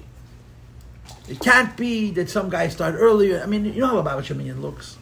And the source of the way a Lubavitcher minyan looks is the idea that davening is personal and individual. I'm not ready. I'm not ready. I'm not ready. The minyan says 7 o'clock. I'm not ready. Sometimes I'm not ready because I have to say Matoivu. Or like the 14-year-olds, if I don't learn Yom Yom and Tanya, I'm not allowed to daven. Isolate the Veka minyan. I'm sorry, wait for me if you want, but I gotta say Yom Yom and Tanya. I can't daven. In a generation before, this wasn't a Yom Yom and Tanya. It was Pushat. You had to wander around the room and have a Dvarim B'Teilim. You had to calm yourself down. You had to tune yourself in. So that the davening should be gedavened. And the Rebbe says, I don't like it. And I heard from people at that meeting. There's a guy, and he now lives in Kreitz, a friend of mine, acquaintance. His name is Gedalia Rotman. He was at that meeting. He remembers it. And he says for years after that, the shul was so beautiful. Everybody davened together. The Rebbe wanted, and Ben Zion Shem Tov, Ben Zion Shem Tov was a really special chassid. This was in London? This was in London. Wow. He wanted to impress on the people how important it was. So he pulled them out of their jobs. He did it in the middle of the day, and he waited till the last guy showed up. And his whole speech was 2 minutes. He says, the Rebbe is not happening with our minyan, happen with the minyan. He was part of the blood pact? Yes. Yeah, he was one of the 10. He was a 9. Yeah, they say that once by Farbrengen, the Rebbe said to him, you made a covenant for you to get Rebbe. And he didn't want to answer. So the Rebbe kept on asking. Didn't stick. Okay, wait. Depends where you are. I want to tell you something. There's a whole world of people who spend their lives telling them what's wrong with Chabad. That's not what this occasion is about. So you can save it. We can talk about, I don't mind, but not now. That's not tonight's Farbrengen. It's another Farbrengen. It was last night's Farbrengen. Or tomorrow's Farbrengen. Rabbi's email's on the card. Which I gave you. Inside Chassidus and Owaji. The Rebbe never did this. The Rebbe never did this. Be flooded. Yes. Go ahead. The Rebbe did not do this. Now, wait. I can tell you many stories that speak to the fact that the Rebbe understood exactly where we're holding. And he wasn't happy about everything that's going on in Lubavitch. I heard a story from one of Rebbe, in the name of one of Rebbe's secretaries, and I have to be very careful because I don't want to give away. In his talk about this, how the state of Hasidim in America was already like falling down the drain. So why didn't he make new rules? See, that's the question. But the Friedrich would talk about it very openly. But he never made new. The Rebbe did. Yeah. Oh yeah, not every day. But of course. But he didn't change. But he never said new policies. He never said no marich tefillah. Generation of zeros. He never said that would to get it. He didn't do it. He just didn't do it. He said start davening.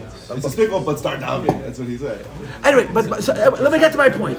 My point is, and I told you at the outset of this little talk that I am accepting the fact that everything I may be saying now may all be false. But there's a Lamashal, I was going to tell you Maise. Oh, I heard this from someone who was a nephew of Label Groman. And I think heard it from Label. That the Rabbi Nissen Nemenov, who's my wife's grandfather, who was a really special chassid, came to the Rebbe in New York. And he said to the Rebbe, he told the Rebbe, that when he learned in Lubavitch in Yeshiva, there was a concept called Seder Shalamayla Min HaSeder. Taim Chatmim had a Seder. In Lubavitch there was a Seder. There were 12 hours of learning. 12 hours of learning. Chassidus was from 7:30 to 9:30. Davening and breakfast was 2 hours, but the minyan was an hour and a half. Nigla was from 11:30 to 7:30 straight. There was no lunch. They stopped only for minute in the wintertime. What? 11:30 to 7:30? Straight. My brother told me that he once traveled with Rabbi Yar to Marstan for a Farbrengen. Rabbi Yar said to him, in Lubavitch they learned Nigla 7.5 hours straight. You didn't lift your head. Wow. The concentration, the hasmada, 7.5 hours. You didn't lift your head. All of a sudden there was a bang. I mean, you sat 7.5 hours in your seat with your chavrusa. They didn't sit across from the table because they sat near each other because there was a lot of noise. And the hasmada was unbelievable. Unbelievable. And then 8:30, 10:30 was again chassidus. 12 hours of learning. That's besides for the davening. Drink coffee? Whatever they did. A little coffee. Whatever they did. They were exceptional people. You need to understand that. You and I wouldn't get near the building, Benji. They only took... Must have been some schmooze. There was no schmooze. No schmooze. Rabbi Yar said there was no Benji's schmooze. having a hard time with the Rabbi Yar. coffee, a little schmooze. Anyway, shot. They didn't lift their head. That means they schmoozed a little They bit. fell asleep. A little coffee. So wait, listen. So the Rebbe Nissen said to the Rebbe Nissen, the Rachmanis is the Bittul Teda. That's the Rachmanis. Reb Nissen said to the Rebbe that in Lubavitch there was a Seder L'mal Min HaSeder. I mean, some Bachrim had permission, and you had to earn the permission. For example, they would daven all day, so they didn't learn Nigla. There were Bacham who didn't learn Chassidus. There were Bacham at 7:30 in the morning, I'm going to Gemara. The Anholim made exceptions. And then there were Bacham who learned Chassidus all day long. So Reb Nissen asked the Rebbe why the Rebbe does not institute a concept like this, where a boy who is exceptional in one area, so to speak, can break out of the mold. The Rebbe, I want you to know, I know this from very good sources, the Rebbe was very particular about Seder. The best Bacharim, if a guy told the Rebbe, came 1 minute after 11, I had a teacher who told me personally that every day he davened Bariches. He davened longer, so davened in Minyan starts 9:15. He finished davening at 11. So he went to breakfast. He came to Seder 11:30. So when he went to Yechidus for his birthday, as the tradition was, he told this to the Rebbe. And the Rebbe said, I don't understand. Seder starts at 11 o'clock. Nigla. And he's a big Talmud Chacham. He's a real serious guy. So he told the Rebbe, but I daven until 11. And the Rebbe, I don't understand. He told me, the Rebbe ranked me out. You know what it feels that you're in the Rebbe's room alone. It's you and him. And the Rebbe bawled him out. So I stopped eating breakfast. He continued davening till 11 o'clock. He closed the Siddur, he opened the Gemara. The Rebbe wanted you on time to the minute. He was very particular about it. Geshe Mendel Gerelik, one of the most important shluchim with the Rebbe, his whole claim to fame was he came here from Israel. And the Rebbe told him when he arrived, keep the Seder Yeshiva precisely. And he would drink plenty of alcohol, let me tell you. But he kept that religiously. He would never miss it. He wouldn't come at 7:31 ever. His whole favoritism by the Rebbe. And the Rebbe made him that shliach of Milan. And the Rebbe spoke about him and his wife like as if Mamish, they were king and queen of Lubavitch. It began with following a simple directive. Shmiras Hasdorim. Come on time to Seder. And he was very particular about it. So Reb Nissen said to the Rebbe, what about this rule of breaking the rules? So again, I heard this from Label's nephew. I didn't from Rabbi Groner, but from my nephew. And the Rebbe said, Ich kann das nicht tun. I can't do it. Because any modification I'm going to make in the Seder is only going to make the problem worse. But then the Rebbe added these words. Totally behergish.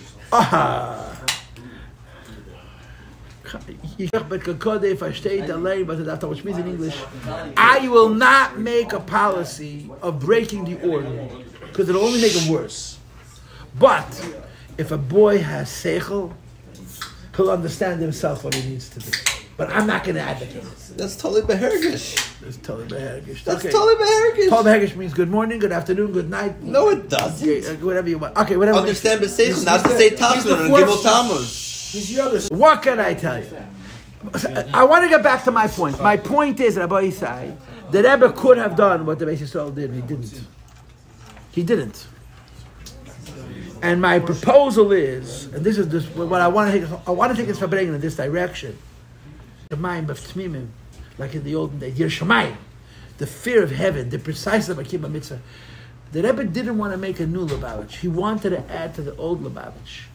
Now, who's a practitioner of the old Lubavitch? Who? But he didn't take it away. The old Lubavitch is true. And at any time, and at any place, any person, a shliach, can say, you know what, Tuesdays, I'm davening Bariches. Because it was never cancelled. Wednesday, I'm learning Gemara 8 hours a day together with Nu and the Baki B'Shas. It's a big deal. 8 hours, no big deal. 8 hours. 20 hours is a big deal. 8 hours Gemara straight. Newman. Did they do this before they davened down? Or the other name. But the point is, I'm saying that I feel the Friedrich Rebbe for sure, but even the Rebbe did not want to make Lubavitch have a new normal, which you could have done. Lubavitch does have a new normal. The new normal Lubavitch is shlichus. And shlichus is, there's nothing normal about shlichus. Shlichus is Mesiras Nefesh. Even now, it's tough, it's hard, it's a hard life. And shluchim are busy. So shliach doesn't go to mikveh every day. Why? The closest mikveh is 40 miles from his house. A shliach doesn't have a minyan every day. Why? There is no minyan in the city. A shliach, but the idea that the values of Lubavitch that are pneumistic values, deeper values, more mystical values. I feel deeply that the Rebbe wanted to make it very clear he's not canceling any value. He's being very realistic. He's being realistic about what he needs to get done. And we all understand, it's a simple halacha. Pikuach nefesh decha kol atera kula. I mean, Lubavitch stands for two things. And they both end with the word nefesh. Pikuach nefesh and mesiras nefesh. It's really true. Now, I may not be a shliach, I may have fed it to balabas who sits in the fat of the cow and I write checks. I tell myself I'm a great guy. But Lubavitch is, you learn Temchat Mimim, if you learned in Olateda, if you learned in Maristan, if you learned in any Lubavitch yeshiva that says the truth of Lubavitch, you were brainwashed with a value that says you are needed for somebody else. Yeah. It's not a nice thing. It's the foundation of our community. Our community is built on Pikuach Nefesh and Mesiras Nefesh. And that's what guys do. I have a son who's Pasha to Talmud Chacham. A Talmud Chacham, a Lamdan. And he's a geek. He's more geek than I am, and I'm plenty geek. He's a nerd? A nerd. But he insisted on going on shlichus. Wow. Him and his wife, neither of them could talk above a whisper. Those have the best success. Beryl. Oh. And he went on shlichus. But you know what? He works so hard. He's not a geek. I know, but if you knew him in yeshiva, he couldn't talk above a whisper. He should have been he couldn't even be a Rosh Yeshiva. He should have been a guy writing Svarim. Oh, yeah. But he wanted to go on shlichus. And they waited, and they waited, and they waited, and they waited, and they got a shlichus. And they're doing well. I mean, they're in Philadelphia, Fishtown. He's struggling financially terribly, but they do incredible things. Because this is Lubavitch. Whenever you send the campaign, I donate. Thank you. You're welcome. Thank you very much. And you help my kid. You can have my heart. You help my son. Oh my God. You know how hard he works? He reached out to me personally. I'm very happy he did. But he's such a Chassidish Yid. I remember him in Montreal. He's a Chassidish Yid. He's a big lamb. My son will be him. You go into his basement, there's a pile of Svarim. But God forbid anybody should know. You know. But he's davening with a minion every day. Books. Svarim. He just learns when he has free time, which is never. I'm saying, but this is who we are. But the Rebbe never said we're canceling anything. Why? One guy will wake up one day and say, I am a shliach, I teach little kids ala beis, but you know what? I'm going to daven like a Chabadnik. Why? It's a part of who we are. Nothing was taken away. I think this is a different Yud Beis Tammuz Farbrengen. But it's a legitimate Yud Beis Tammuz Farbrengen. Because the Rebbe stretched Lubavitch. If you think about the Rebbe's vision, I tell you the truth, I'm a shtickle applicator. I don't like the words the Rebbe's vision because it smells. It smells from modernism that weird. Somehow is selling out. I'm a member of the Rebbe's vision. I'm not one of the schleppers. But the Rebbe has a vision. And the Rebbe's vision is that there will be a time that shluchim are going to be lomdim and shluchim are going to daven. Because the Rebbe is going to create a Superman. Lubavitcher Hasidim over time are going to be made bigger. Because the Rebbe wants it, he gave the koyach for it, and he didn't compromise any of it. The kids in yeshiva, you go to Olateda, all they talk about is shlichus. So why do they learn Gemara? The Taka is supposed to learn Gemara. It's not justified. It's not acceptable. But if your whole day you're thinking about shlichus, so the Blat Gemara is, quote, not that important. But it's wrong. Ultimately, the Rebbe is going to mold us into people who the whole old and the whole new are going to be blended together into what we call a tamim. Mm. And you see it more and more. There's kids who go on shlichus. If you have a son-in-law, he's extraordinary. Yeah, he's extraordinary. The guy, when he has a free minute, he doesn't learn Gemara Lemigris. Killing it. He learned, you know him? He gives Shulchan Aruch shiur. He learns Be'iyun, like a Rosh Yeshiva. He doesn't have any time. It's an extraordinary blend. This is what the Rebbe is trying to create. Super people. It's not like we're cool and we're mad and we're nice ties and make nice speeches. We're Chassidim. And the old and the new are going to be merged. It's the Rebbe's. This the Rebbe's vision. Forgive me for saying obscenities. This is the Rebbe's vision. Und der Rebbe wird ausführen. The kids will figure out that they're not a contradiction. You go on shlichus, and your whole life becomes, forgive me, licking the behinds of who knows who for a couple of dollars, and when you have a free minute, you open up a Gemara. You have a free couple of hours. You do a yitracht, you daven. This is a different version of the story of your Beis Tammuz. The Frierdiker Rebbe lamented it more than the Rebbe does. It's true. The Rebbe complained. The Frierdiker Rebbe complained.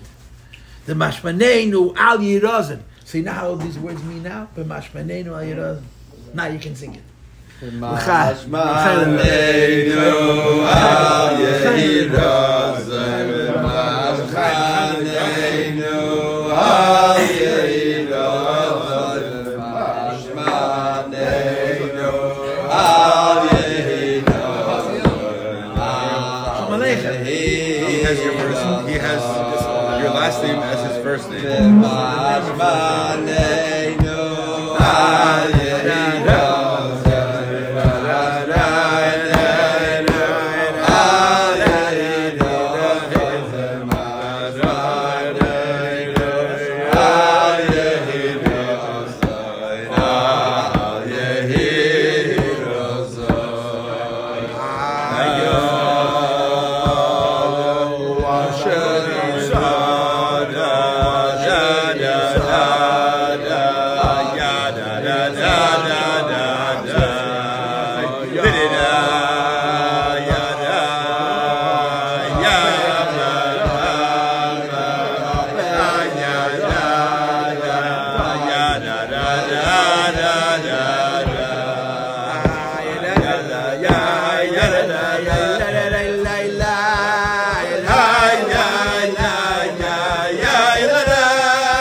I think we're close enough to establish. Are you serious? I think we're close enough to your Beis Tammuz to say the Alter Rebbe's niggun. Okay, so wait. I feel like that means that the Farbrengen's coming to an end. No. I just want to put belief. No, the Kasper show. Got to.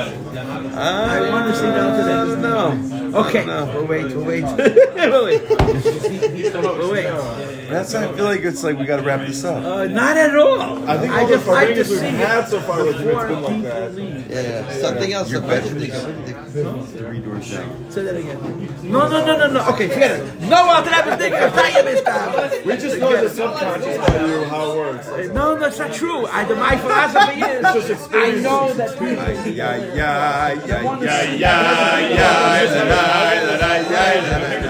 Okay, no Alter Rebbe's niggun. Cancel.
Stuff going on. I'm like, listen, Chabad, there's a guy in until Sunday. The mic is on.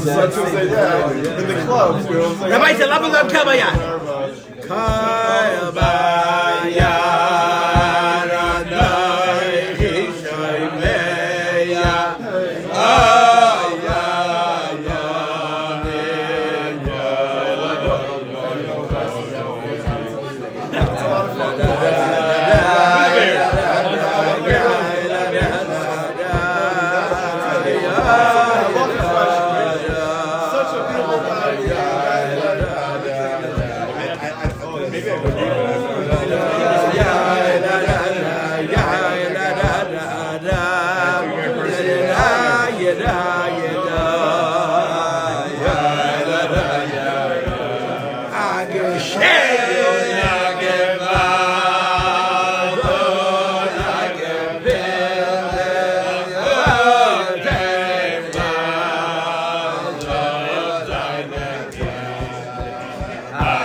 Newman, I'm not joking.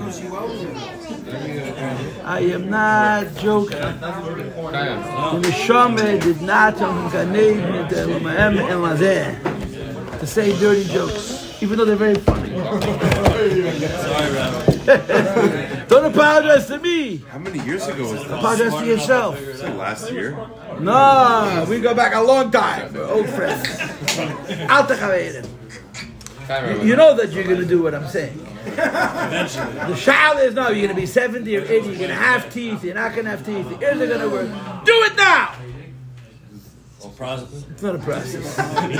It's a decision, man. It's a decision.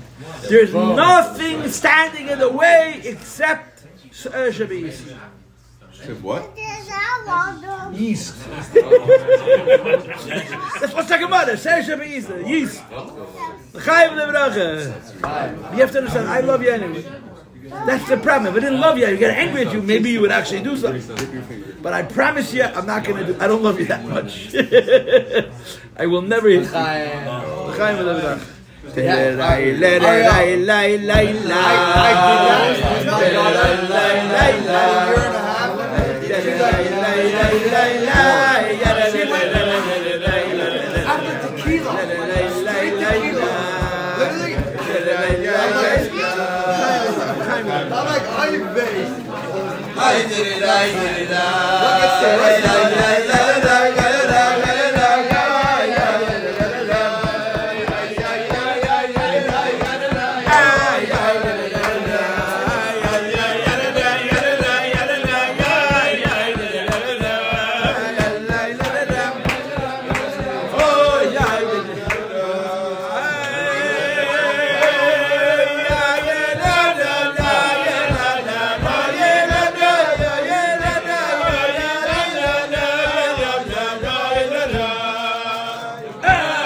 Two Paltiels is too much. It starts to stink. It starts to stink. It starts to stink. I thought it smelled funny in here. Yeah, yeah, na na na, yeah, na na na, yeah, na yeah, na yeah, na na na, yeah, yeah, yeah, yeah, yeah.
The joke is about the dirty joke, but the dirty joke will never stop.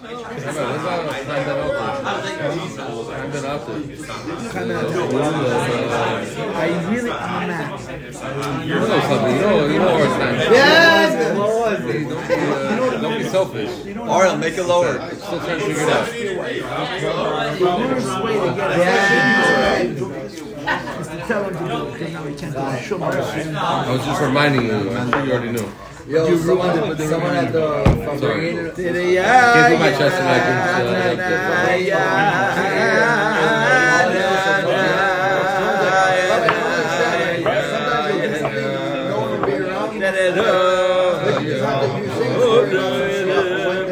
say? L'chaim v'levracha. L'chaim, everybody. L'chaim v'levracha. Young man in the back. What's your name? What's your name? He was shopping from Melbourne. Guppin. Oh. So your father is my brother Mendy's friend. Shalom Aleichem. I got regards from Guppin from Melbourne. Right? Some of the guys in your family listen to Instant Chassidus at ORG. I know it for a fact. You have a brother in Crown Heights. Shalom Aleichem. I love everybody who loves me. I don't know why, but it's one of those funny stuff. Rabbi, I love you because you love me. Oh, you're sweet. You're Baruch Duchman's son. You were born without a Yitzhak. It's a whole other concept. You know the video, right? You know that video. You know the video. Yeah, with my great aunt. She went by she still died. She went by Donna's family. Baruch was in a very difficult place. So she tells the Rebbe, she is Rabbi Lipska's mother. She's a Duchman. Baruch is trying very hard to be good. The Rebbe said he was always good.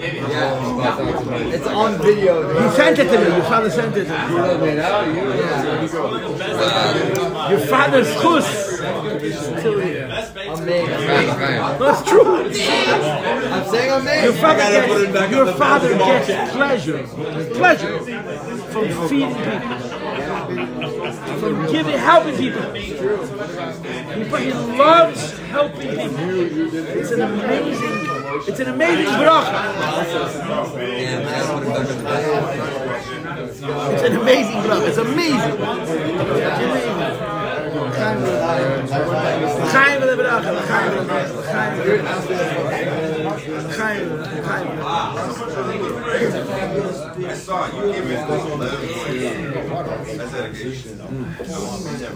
Can Rabbi say if I can have your attention? Shah! You guys save your talking for davening. Don't worry, there's plenty left. There's plenty left over. Don't worry about it. Plenty left over. Rabbi say.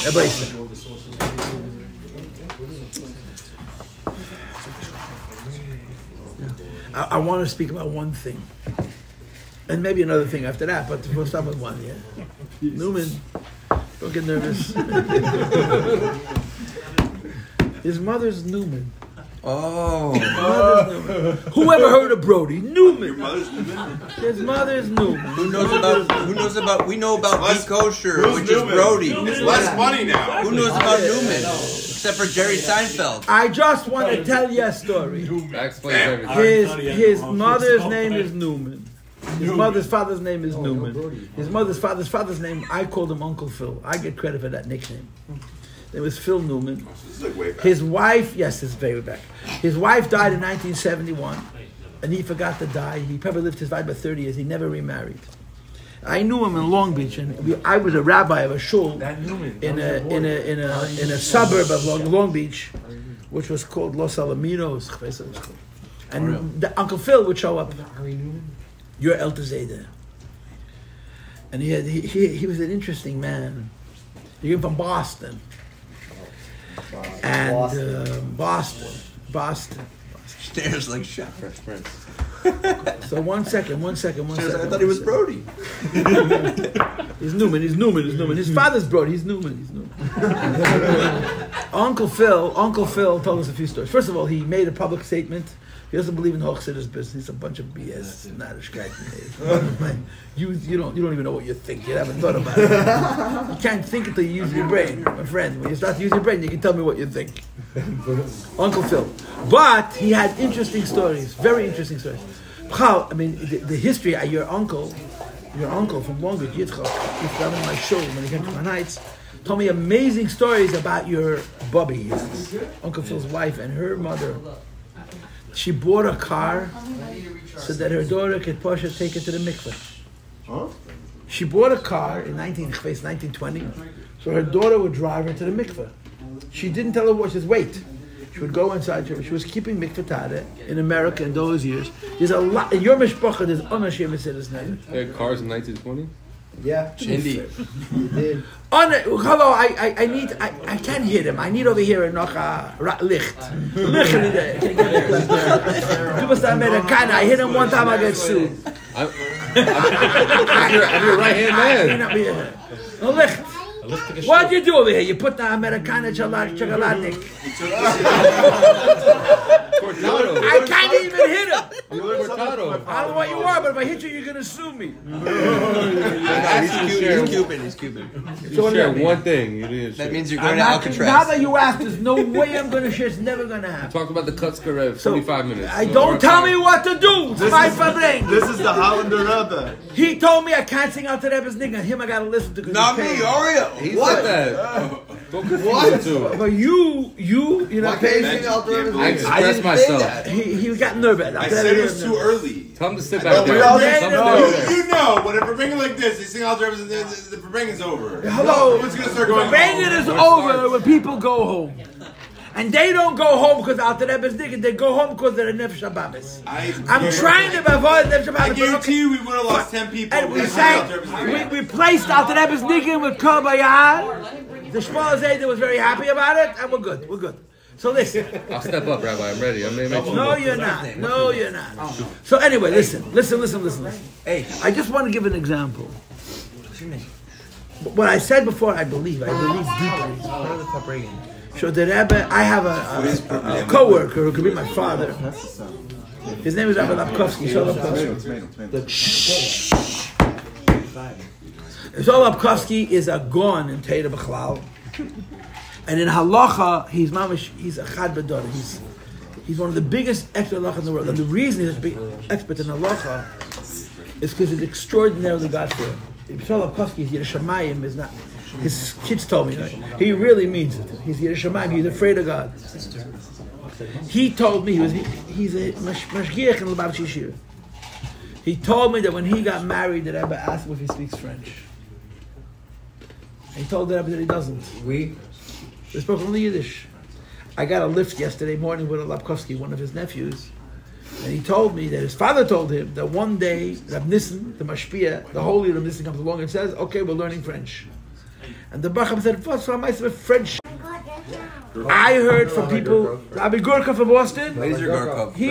Rabbi Laser is his son. Rabbi Gurkov knew L'kutei Torah and Teda Hein by heart. Not Tanya, L'kutei Torah by heart. And you know what he did with his time?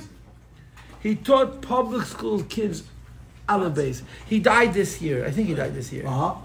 He was 80. He was 90. I read in Chabad, Chabad online, yeah? That they made a levaya for him. And we don't make his padim. We don't make eulogies. Our levaya lasts 15 seconds. Rabbi Korf's levaya took 15 minutes, the whole thing. Yeah. But Rabbi Gurkov passed away. They made an event in Boston. And non-Lubavitchers spoke. I read it on COL. One of the non-Lubavitchers who spoke was the Boston Rebbe.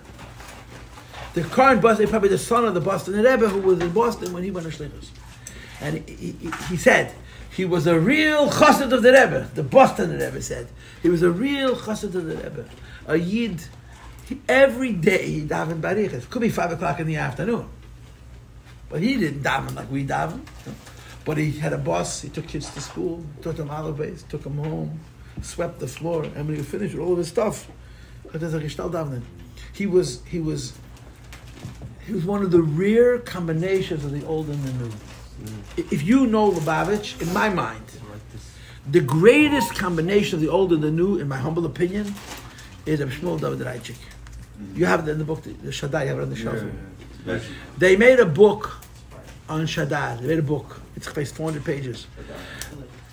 His name is Shin Daldrei, Shmuel David Reichik Shaddai. He was a shliach of the Rebbe. If you've seen the book Shaddai, the paragraphs are the sections are very short, 3-4 pages per section. You could literally make a book out of every section. Feiner was his shamish. A lot of people were shamish, but he was a malach. Rabbi Reichik was he was on an airplane. It's like Shtel davening, and the lady, the nurse, the stewardess says, "Excuse me, Rabbi, you got to sit down. There's turbulence." And he didn't even hear her. Rabbi, you got to sit down. Turbulence. So one of his kids said, "Mrs., listen to me, lady. he's a holy man. He's in another world. So then they had no choice. They put him underneath the plane. There's a place where the stewardesses go down when they want to hide. They put him down there to daven. Why? Because they had to sit him down. He wouldn't sit. It's not the fact he wasn't. He didn't hear him. He was in the whole room. He was davening. Pasha Kipshute. I want to just speak about one akudah about ideal Lubavitch. Ideal Lubavitch. An ideal Lubavitch is shlichus. Ideal Lubavitch is v'havlech kamoicha. But ideal Lubavitch is not that because I'm a shliach, who I am as an individual suffers. And it's very, we're all on shlichus. We are. But it's hard. It's hard. It's hard to be the whole package. You got to be the Rebbe. But the Rebbe gives the koiches. The Rebbe does give the koiches that, you know, we could spend our days and nights teaching children alaves, and when we have 5 minutes, we can learn a Gemara with Teisvis, we can learn a Maimach Chassidus, we can daven. I just want to speak about one idea. One idea. One of the trademarks of Lubavitch in the olden days was Yiddish Shamayim. Supposed to be frum. I have a brother-in-law who's an Einikel from Friedman. Manus Friedman Zeta. Manus Friedman's father was Yankel Friedman. And Friedman was a very special man. He was a Lubavitcher Chassid. Yankel Friedman's father was a Rebbe. He Rebbe. He was Ma'arech Yom. He was a very long time.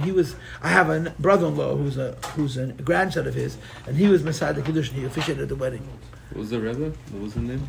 I forgot his name was Yisrael Isser HaKoyen. Yisrael Isser Meir HaKoyen, something like that. He was a Chassidish Rebbe. He was a big lam. No, he was actually a Babavid. He was an Ungarish, not a Polish. He was a Babavid. So he was in Samarkand during the war. He was a Polish. They ran away from the front. You know, the irony of you want to stay alive, go into Soviet Russia. It's so unbelievably ironic. You know, the Heilige Belzerov, the Holy Belzerov, told his Chassidim go into Russia. Isn't that where the Rebbe went? The Rebbe was Chatchila Russian. Oh, he lives in Chernovitz. He got close with the Reb Mendel. Yeah, he was a real man. He was a Chassidish Yid. Reb Mendel had a him. But the Heilige Belzerov, who survived the Holocaust, told his Chassidim go east. They Pasha didn't believe him. So the numbers, the way the Belzer say it is, those who listened, 8 out of 10 survived, and those who didn't listen, 8 out of 10 were killed. But to think that you're going to save yourself by going to Sovietsky Soyuz, Soviet Union, but those who went. The Yisrael Meir, Isser HaKoyen, Yankel Friedman's father, went into Russia. He survived Baruch Hashem with his wife, with his children. He came to New York, lived in Crown Heights, he had a relationship with the Rebbe. These are all details. But I heard from one of his grandchildren that when Reb Nissen saw him, Reb Nissen Nemenov, Reb Nissen said, "This is the first time I see a Yid not a Lubavitcher, a Yid Shemayim." In other words, truly afraid of God. You know, not afraid of God when people are watching, not afraid of God on Shabbos and Yom Kippur, but afraid of God. You know, one of the old values of Chabad was Yid Shemayim, and one of the symptoms of that, was that the Lubavitcher Chassidim knew halacha. They knew halacha. The Lubavitcher Chassidim knew the Shulchan Aruch, Alter Rebbe Shulchan Aruch, word for word. They Pashat knew halacha, and they were very, very particular about keeping halacha. It's one example of many. There was a Yid in Montreal. I mean, you guys don't know him. He's gone 25 years, but he's a model of what I'm trying to describe. His name is Shamka Morozov. He was a sheikhet. He knew the Alter Rebbe Shulchan Aruch by heart. His Yiddish, he was so precise. Chassidim used to be very, very particular about mitzvahs. They're very precise. I have an acquaintance, a distant relative, who told me a story. All right. That he went to learn in Kfar Chabad. He came from California. In California, it never rains. He went to learn in Kfar Chabad. In other words, he didn't go away from here to put Paltiel next to me. He went away from here, so he shouldn't get zetzt. I get it. You do it. Yes, of course I'm talking about I have an excuse. Your daughter woke up but you wanted to participate in the Farbrengen. He stole my seat. And then you gave it there. No, I got up for You a walked. second. Kick him out. You got another chassid. She's listening. Kick him out. She's the only one listening. He's not listening. He's busy talking. You said hold my seat. Is that what I said? Yes. Oh, is that what I did? Come on. Anyway, so Chassidim Amol had Yiras Shamayim. They were very God-fearing, very precise. A friend of mine told me a story. It really bothers me, this story, because it makes me very uncomfortable. He came from Los Angeles. It never rains in LA. And he had a raincoat, a rain and shine coat, a single-breasted raincoat. So his mother told him, it never rains in LA, take my coat. He's the same. What is the story from you? He's the same size as his mother. Whipped it off. So his mother said, okay, take my coat. Anyway, he comes to Kfar Chabad, and he's learning in Kfar Chabad. The Mendel was very old. The Mendel Futter was very old. The following thing he told me himself, I can't imagine it. The Bacham of Kfar Chabad was sick and tired of the Mendel. How you can be sick and tired of the Mendel? The Mendel had so much personality. The Mendel had Mishigassen till here. The guy couldn't walk. So you had to walk him to yeshiva from his home, and then to walk him back from the yeshiva to his home 3 times a day. Why? He came in the morning to Chassidus. Someone had to pick him up and take him to yeshiva. After Chassidus or after davening, he went home. At night, he came back to Chassidus. He had to pick him up from his house, bring him to yeshiva, and after Seder, he had to walk him back home. But he had a Mishigas, a Mendel. The Krish Mishalamita he had to stay in the yeshiva. It's like 11 o'clock, he had to pick him up again. Walk him, it was like across the street, it was a 20-minute walk from across the street to come back to yeshiva, take Krishma yeshiva and walk him home. So this acquaintance of mine told me that the Bacham was sick of it.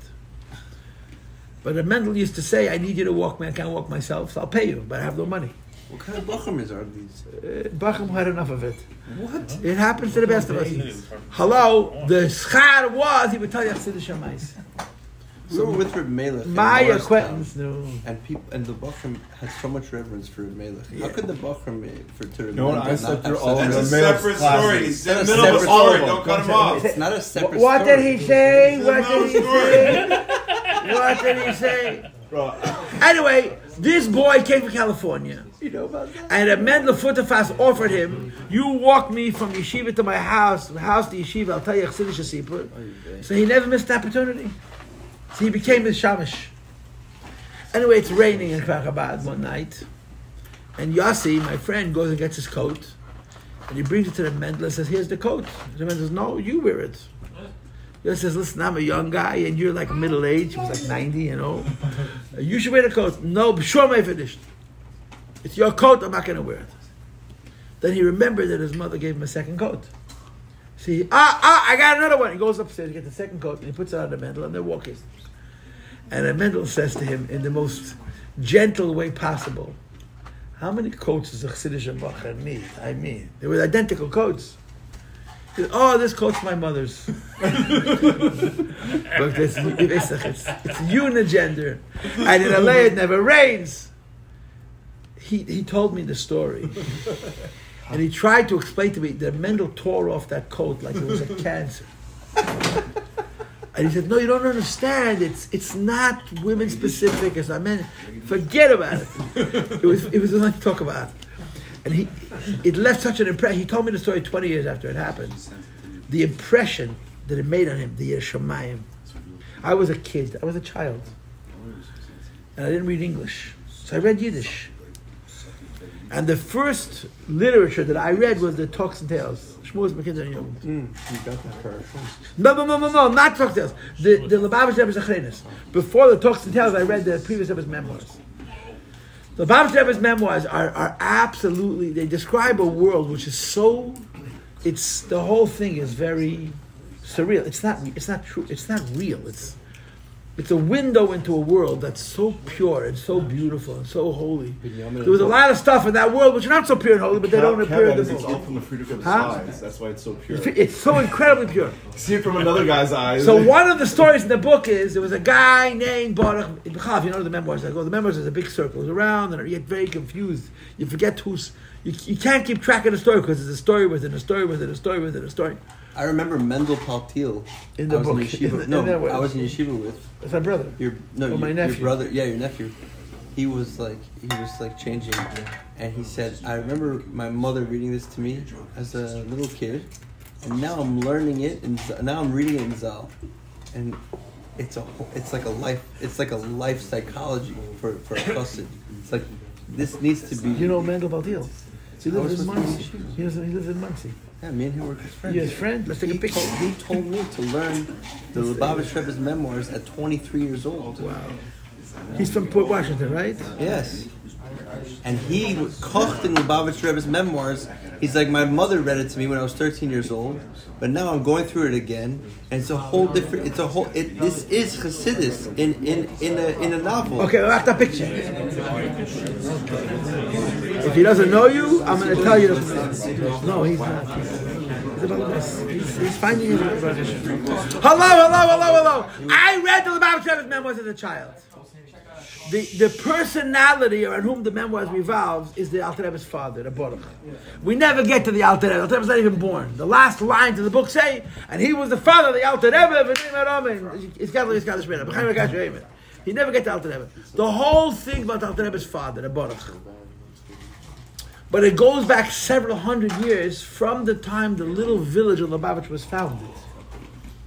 So in the book, there's a story about another Baruch. His name is Baruch Visioner. He lived a couple of hundred years for the Alter Rebbe's father Baruch. He was a disciple of Eliyahu Baal Shem, the first of the four Baal Shem that came to Europe from Eretz Yisrael. It's a whole story. The Baruch Visioner was a young man. Young man means 13 or 14 years old. He got married at 15. Ariel, your excuse is officially gone. No, yes, it's coming. Ariel, your excuse is officially gone. I'm trying to negotiate. Oh, you're negotiating. It's your whole problem. You're so busy. You should be a little more Russian, a little less American. Everybody can be better. It's with the Raisa. Rabbi, I'm Russian.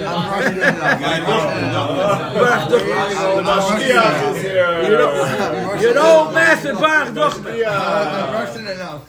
Well, listen. So I read the memoirs as a child. I'm talking now an 8-year-old. Shah! And in the memoirs, you have the story of Baruch Visioner.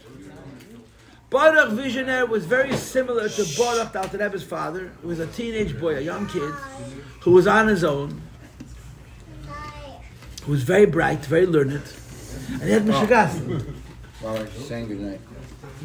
He wouldn't take a handout. I talked to the lady, what's your name, sweetheart? Shandy. I didn't ask. Oh, sorry. What's your name? Sweetheart, schlaf gesundheit. Shandy, when you wake up in the morning, try to remember that you were by a Chassidische Farbrengen. And daven to Hashem, when you become a big meidele, and you become a kale, Shandy, you should marry a Chassidische Bacher. Amen! Who is a Talmud Chacham also. Amen. Anyway, so I read the story of Baruch Visioner. He was one of those guys, he was on his own. He was a teenager. He would sit and learn day and night. And he ate bread and water, mamish. When he ran out of money, he would take a couple of jobs, earn a few pennies, and he would like to go back to the base medrash. One of the Baruch Visioner's jobs were that there was an almana, there was a widow, who lived outside of the shtetl where he was studying. And she needed somebody to come to her farm a couple times a week to collect the milk and the eggs, bring them into the town, and sell them. And there was a couple of, it was a profit. He would go to the farm, he'd pick up her milk, he'd pick up her eggs, he'd bring it into the market, he would sell it, he'd bring her back the money, and she gave him a couple of pennies, and this is what he lived on. So think of me not as a 59-year-old man. I'm 8 years old. And I'm reading the memoirs in Yiddish. That Baruch Visioner went to the estate of this almana, this widow. She had little kids. She wasn't alone. And he picked up the milk, and he picked up the eggs, and he went to the market, and he sold it. At the end of the day, he brought back the money of the sale to the lady, to the almana. By the time he got there, it was winter. It was very cold. It was very dark. And he comes to the estate, and he brings her the money. And she says to him, why don't you spend the night? It's so cold, so dark. To go back to the town now is dangerous and uncomfortable. Sleep here, you go back in the morning. So he says, okay. He lays down in bed. And remember, there was no Shiloh Yichud. She had children in the house. And I'm 8. I'm reading this when I'm 8. I don't even understand what I'm reading. He wakes up in the middle of the night and he had a Hirur Aveda. For a moment he thought what you're not supposed to think. He opened up the window. He was sleeping in the buff. He had no pajamas. He jumped out the window. He rolled in the snow in the freezing winter night. Came back into the house, put on his clothes, ran back to the city, never went back to the Almana again, lost his job. I'm an 8-year-old. I was naive. Believe me. Hard to imagine, but I was. At 8? I didn't know what Hirur Aveda meant. I didn't understand what I was reading. A guy wakes up in the middle of the night, he has a thought of an Aveda, he rolls in the snow. So as a child, the impression that left on me, see, if I had Seichel, I would have gone to my father, what does this story mean? But I was embarrassed to ask my father. I have so many stories with that, where I would read something, I didn't understand it, but I couldn't ask my father because I was supposed to know Hebrew. I didn't know Hebrew, no Yiddish, I know nothing. But I couldn't ask. So it took me 25 years to find out information that all I had to do was ask my father, but this is one of those stories. That's why you're so tummy. Yeah, of course, me. You and me together. I grew up and I understood what it means, Hirur Aveda. I don't understand what it means to roll in the snow in the middle of the winter. That I never tried. And what it means to walk back, to lose your job. Why? Because you had a machshava zara. That part of the story, I don't get. But the impression it made on me. There's no snow in Florida. Huh? There's no snow in Florida.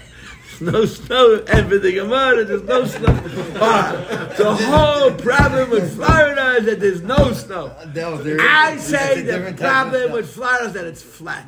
There's no hills, that's my opinion. But okay, the biggest hill in Florida is the bump in the road. You're going over a bump. They don't go to a bump, they have another name for it. They just added it to diplomat. I'm saying, but you see like this. Rabbi say, Rabbi say, give me your attention for a few minutes. We're not allowed to sing the Alter Rebbe's Niggin, so you have to be quiet. Wait, Ariel! Hello? You banned him from the Alter Rebbe's Niggin. Because Farbrengen has to go on. Right, but the Farbrengen cannot go on unless it's quiet. I'll start it.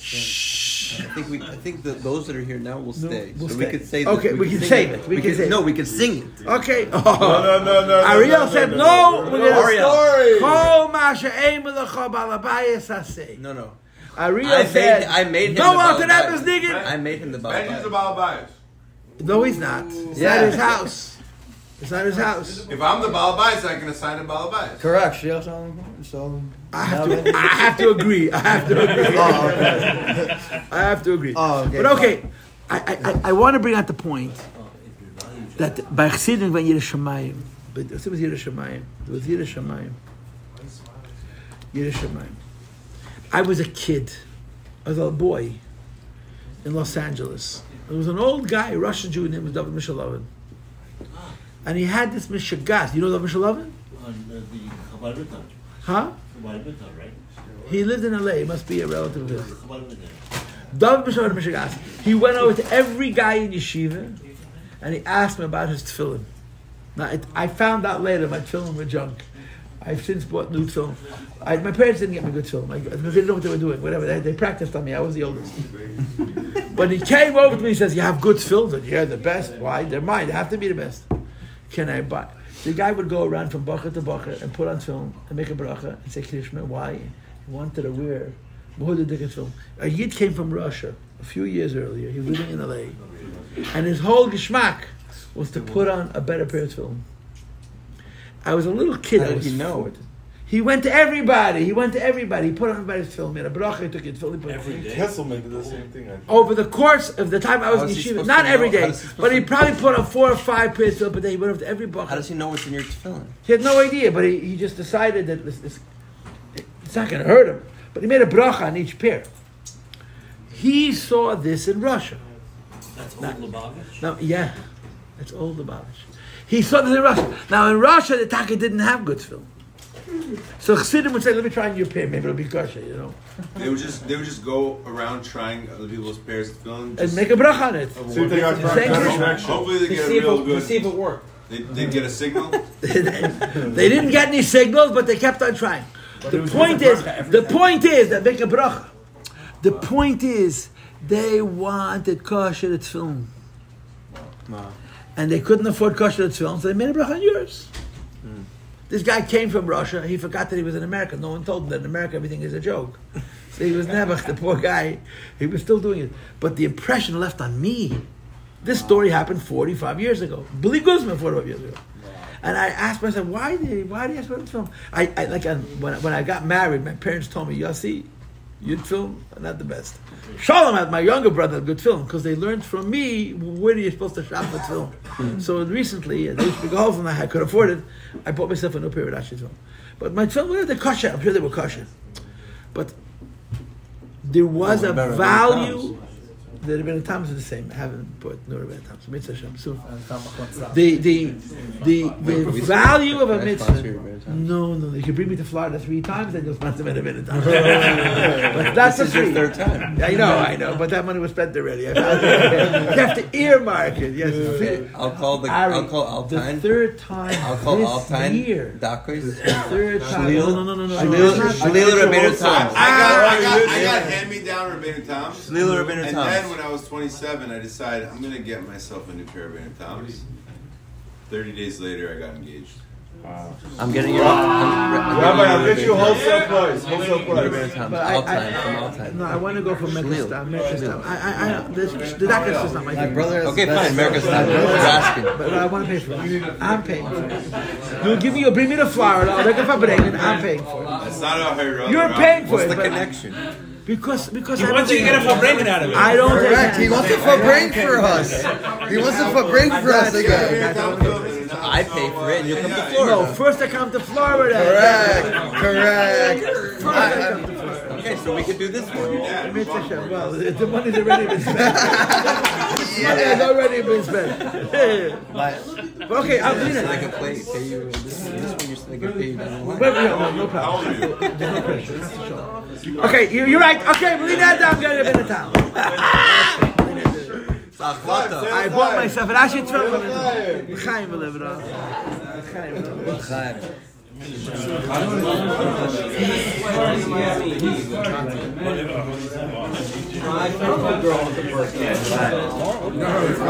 Let me give you an example of Yiras Shamayim. Hello, I need your attention.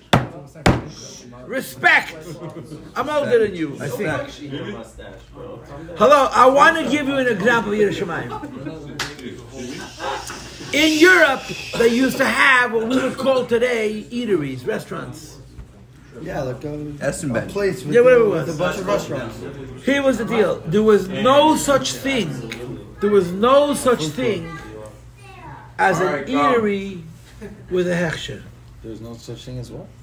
Eatery with a hechsher. There was no such thing as an eatery with a hechsher. Today you have to have a hechsher in your own kitchen. You have to have a mashgiach who looks into your kitchen. What's a hechsher? What's a hechsher? What's a hechsher?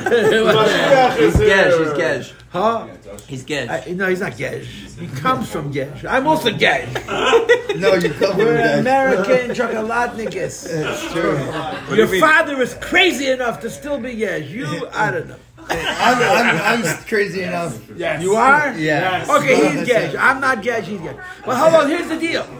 You know what the policy was? You know what the policy was? Newman, you know what the policy was? If you were not religious enough for me to eat your food without a hechsher, I wouldn't eat your food with a hechsher. What? Yeah. You see, if you would have finished Shas twice, you would have gotten that. You're a little slow because you only completed the Shas once. If you're the kind of restaurant that I cannot eat in without a hechsher, I wouldn't even eat your food if you had one. The shtetl, in other words, you read the Rebbe and the Rebbe would go into these places and eat. But you know what the kind of people they were? The food that they gave you was the food they ate in their own house. In other words, it wasn't the pshat. They had a restaurant where they served food on a commercial level, and they were looking for. They ran out of milk. They said they poured the milk from one bottle into the next, and it became kosher. Or they ran out of some other ingredient, and then you weren't looking. The mashgiach fell asleep, and the ingredient suddenly showed up, and not exactly from where. These were people who fed you the same food they would eat, and they were God-fearing. In other words, ideally, a restaurant should not have a hefsher. Because if it needs one, I don't want to eat there. That's how Chassidim used to be. That's Yiras Shamayim. That's fear of God. I'll eat in your restaurant if your restaurant is where you'll eat. But then they realized you can make money. So they made it.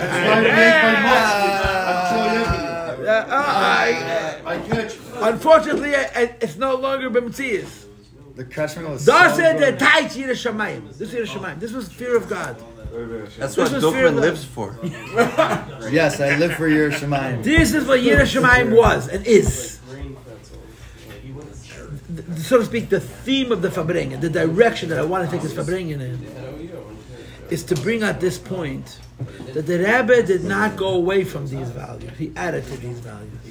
The Rebbe wanted Chassidim to be erlich, business of. I'll tell you a Lashon Hara Ma'aseh. I heard this story with names. You can pay attention to Lashon Hara. Guys, Lashon Hara, guys. Tune in, Lashon Hara. Wake up, Lashon Hara. Kirby loves Lashon Hara. But I'm not going to say any names, even though I heard this story with names. In 1989. Give us the names. You're not sitting next to me, you're at it again. You asked her. And your daughter went to sleep, you have no excuses. Unknown, who was it? She's on the couch. Okay, that's your head then. In 1989, there was the height of the Milchama against the Rebbe. And I don't want to speak more about it, but there was a lot of people who were really rotten to the Rebbe. And I would like to believe that a little bit they regret it. You remind me, I'll tell you a story. It was a very, very hard time. Lubavitch was going through a very difficult time. So there was a Yid, a Rosh Yid, who davened in Lubavitch's shul. And during that period of time, the Rav of the shul said to him, I would like you to speak this Shabbos instead of me. A Rosh Yid, say what's in your heart about what the attack against was a personal attack against the Rebbe. So he got up and showed a Russian Jew, and he told the story. There's nobody single there, right? Everyone is married, right? No, there's some single. Who's single? He's single. Okay, so He's single. the singles have to get out of the room. Get that away. You ever shit up, bro? Newman is married, no? Yeah. You're not married. No, say l'chaim. Newman, you're such a grubby, you can listen to the story. What about Kobe? So listen to the story. A guy was fashikt in Siberia. Hello, a guy was fashikt in Siberia. 24. A guy was in Siberia for spreading Yiddishkeit. Isn't married. This is the story. I'm married. This is the story he told. A guy was fashikt in Siberia. Hello. 12:46. Guys, shush. I'm telling you, I knew I should have seen the Alter Rebbe's name.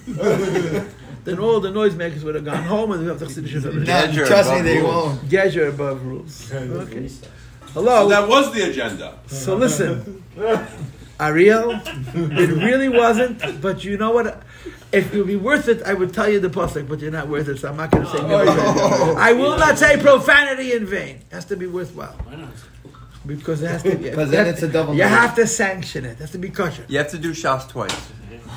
So listen to this. A guy is fashikt in Sibir. And his wife goes to visit him. So she prepares herself, a Jewish woman, she prepares herself to see her husband. This is a story he tells in Shul, in Tel Aviv, or wherever, Bnei Brak. She shows up in Siberia. And he's been away from her for how many years? Who knows? And he says to her, do you know where your ksuba is? Huh? Do you know where your ksuba is? And she says, I don't remember where it is. So he says to her, we're not allowed to be together. And the guy says, this is what they're fighting with.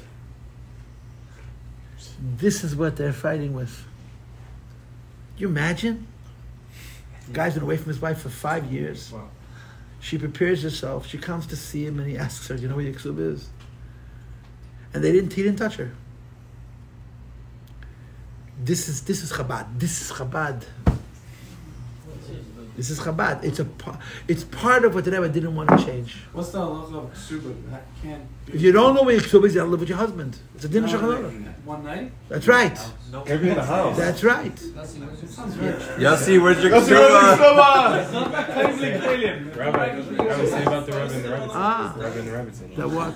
Yes, The 3 of wedding, them, just in case. Some ksuba, yeah. They went there in the morning. They figured out what the ksuba. I mean, if it comes down to 10 of them. That's very extreme. Can you have duplicates? Can you make copies? So you make a new one. I lost my ksuba. You make a new one. You turn to Shalom and you make No, but can you have 10 at a time? No. Hide all over the world. If you're too immature for this conversation, you'll tell me and I'll stop it. I don't need to fight with you. No. Shah. That was the Lashon Hara? That's the Lashon Hara. It's like a Pokemon. That's the Lashon Hara. So disappointing. That's the Lashon Hara. Makes sense not to share the person's name. Like, that's like a... The vart is, you should know that there are Lubavitcher Hasidim who are that particular now. I'm telling you. Or he really didn't like his wife. The guys go on shlichus. I had a nephew. His wife had to get on an airplane and travel several hours every month to use the mikveh. To use the mikveh. Pashkim shutei, shluchim. No. Once a month. The wife. But It still happens now. it still happens now. They made a big mitzvah that the shluchim in the small states, they made a special effort to build the mikvahs. So the Rebbe would not send shliach, but there was no mikvah. You know that? The Rebbe would not send the shliach. If there was no mikvah, the Rebbe didn't send a young couple. The Rebbe would not. Now, there's guys I know have students who for years, every month had to travel hundreds of miles to go to the mikvah. You know what that means? The Mesiras Nefesh. There's no games here. This is not a game. It's a serious religion. It's hard. It's hard. The idea that Lubavitchers are a cool and chilled is just a lie.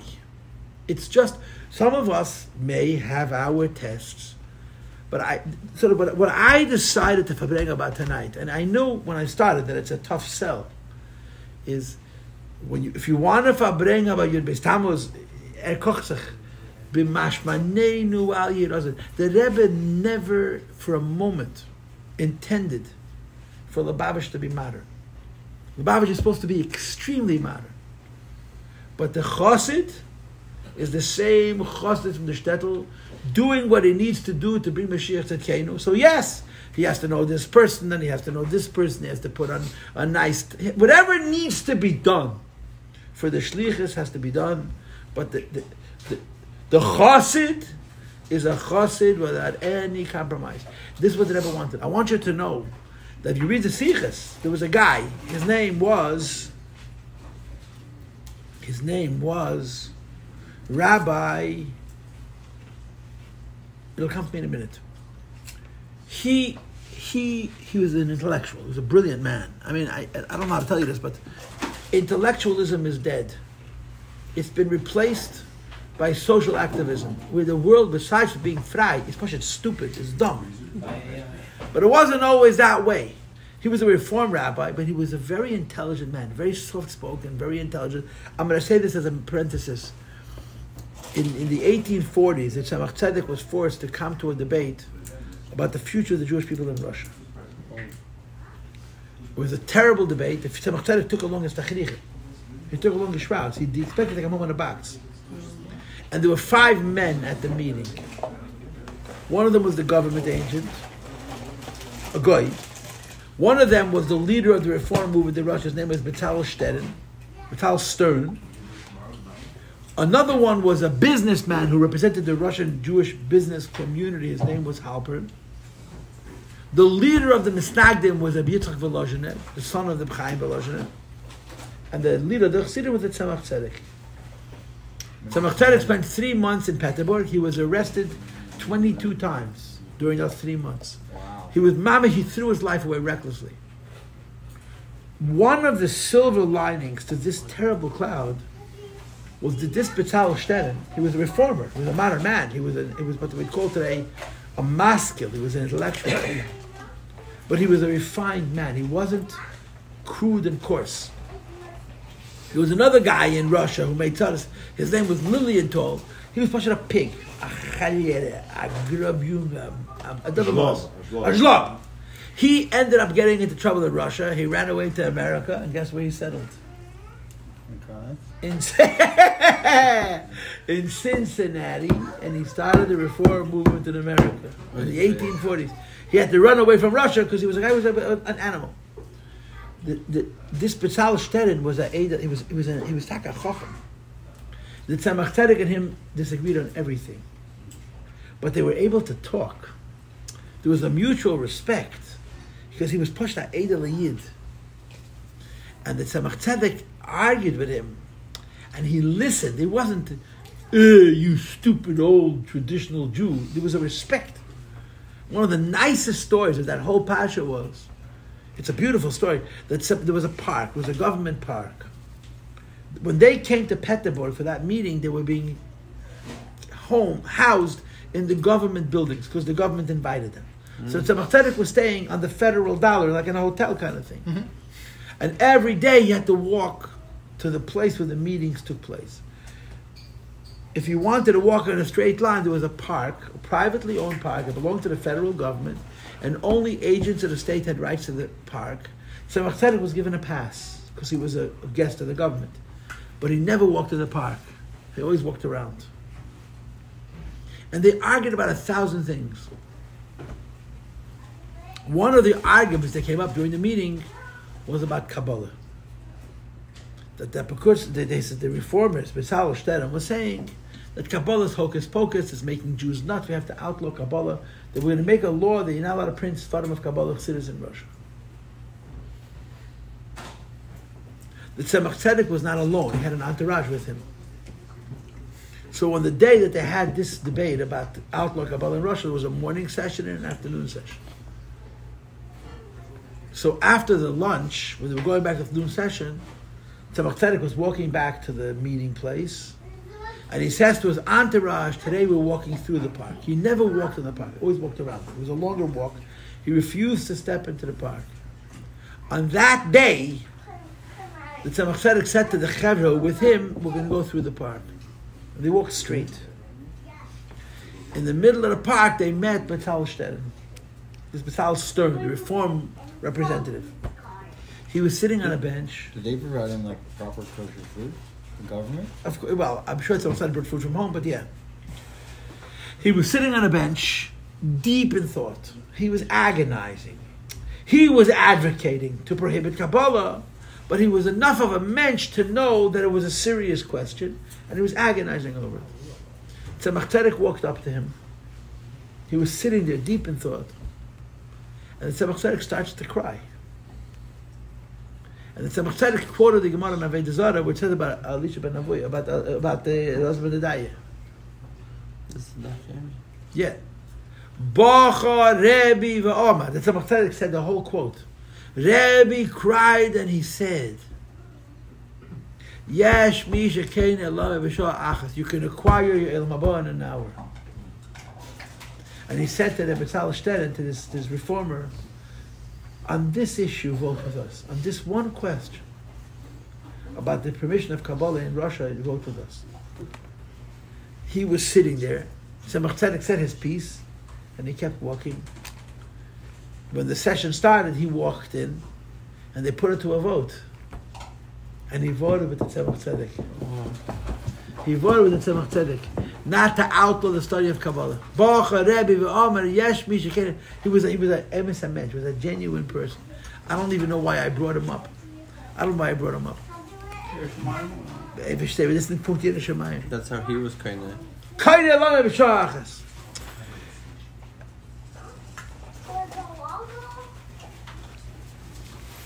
You know what's going on in the world today? What's going on in the world today is that frum Jews want it easy. Frum Jews want it easy. You know why? Because they can have it easy. It's good, it's good, it's good. There's so much kosher. There's so much religion. But what we're forgetting is that there's a war. Until Mashiach comes, and I know this is a terrible thing to say because the Mashiachists say Mashiach came already. My friends, Mashiach came, but it's dark. What can I tell you? Whatever you're supposed... I don't know what the right language is, but Halom is Vestadim and Faran. There's a war. There's a Muhammad. When Bibi Netanyahu gave Trump $1 from the Rebbe as a gift from the state of Israel, Mashiach is so revealed it's obscene. It's crazy. But somehow we're still in Galus. The Yitzhak is such a chevra man, he can suffer the primate. The ness is not that Donald Trump took the $1, the ness is that Bibi gave it to him. That's the ness. That's the ness. Bibi Netanyahu gave the President of the United States what? A mezuzah. He didn't give him Jerusalem stone. He didn't give him a falafel. He didn't give him a sabra fruit. He gave him a mezuzah and $1 from the Rebbe. It's not to be believed. But hello, on a personal and individual level, there is a war. The Muhammad. And what do you say? I'm sorry? Like, this is the liquid chevra. Shalom Aleichem, liquid chevra. Shalom Aleichem, what makes you liquid? This is flour. Flour is flat. It's flat. Everybody's the same with flour. Hello. Ariel, what's your excuse now? He makes the Havdalah on Tuesdays. Otherwise, I look like I'm from Florida, right? Don't worry, Benji. In 3 weeks, you get to make Havdalah and Zex and Ansarka. Get to do Knak Yaakov. When is Tisha B'Av? What were we talking about? Tisha B'Av is Sunday. Yeah, so it's a Shabbat Sunday. Well, we're talking about the Yiddish Shemayim. We're talking about Yiddish Shemayim. We're talking about Yiddish Shemayim, fear of heaven.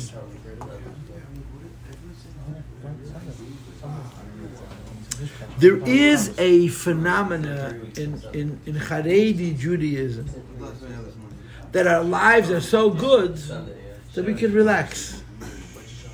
What we don't appreciate is that there is a war. It's a war between Yosef and Yitzhak. And then after Mashiach comes, it'll be different. But until Mashiach comes, or in the language of the Babbage, until Mashiach is revealed, or whatever language you're supposed to use. Trump insisted on going to the oil. There is a war. Trump is bringing other people to the oil. Exactly. He's bringing other people to the oil. It's half of a fella. It's unreal. The oil is always great. Yeah. And forever will be. But Trump knows it. Trump is trumping it. Hello, I gotta get a word in edgewise over here. Can you do me a favor? Yes, we just want to talk about the Rebbe. You want to talk about Trump? No. Trump goes to the Rebbe. Bibi gives the Rebbe $1. We're talking about the Rebbe. Whatever. Bibi gives the Trump $1. There is a phenomena amongst Haredi Jews that now in America you could relax. I don't want to be uptight. I'm in the business of teenagers. Okay, so I know what's going on. So. You live in the real world, but I live in the Meshuggah world. And the Meshuggah world is real than the real world. I want to chill. I don't want to be nervous. I don't want to be uptight. Rabbi Yossi, I want to make it very clear. We're in Golus. And as long as we're in Golus, there's a fight. And you got to fight.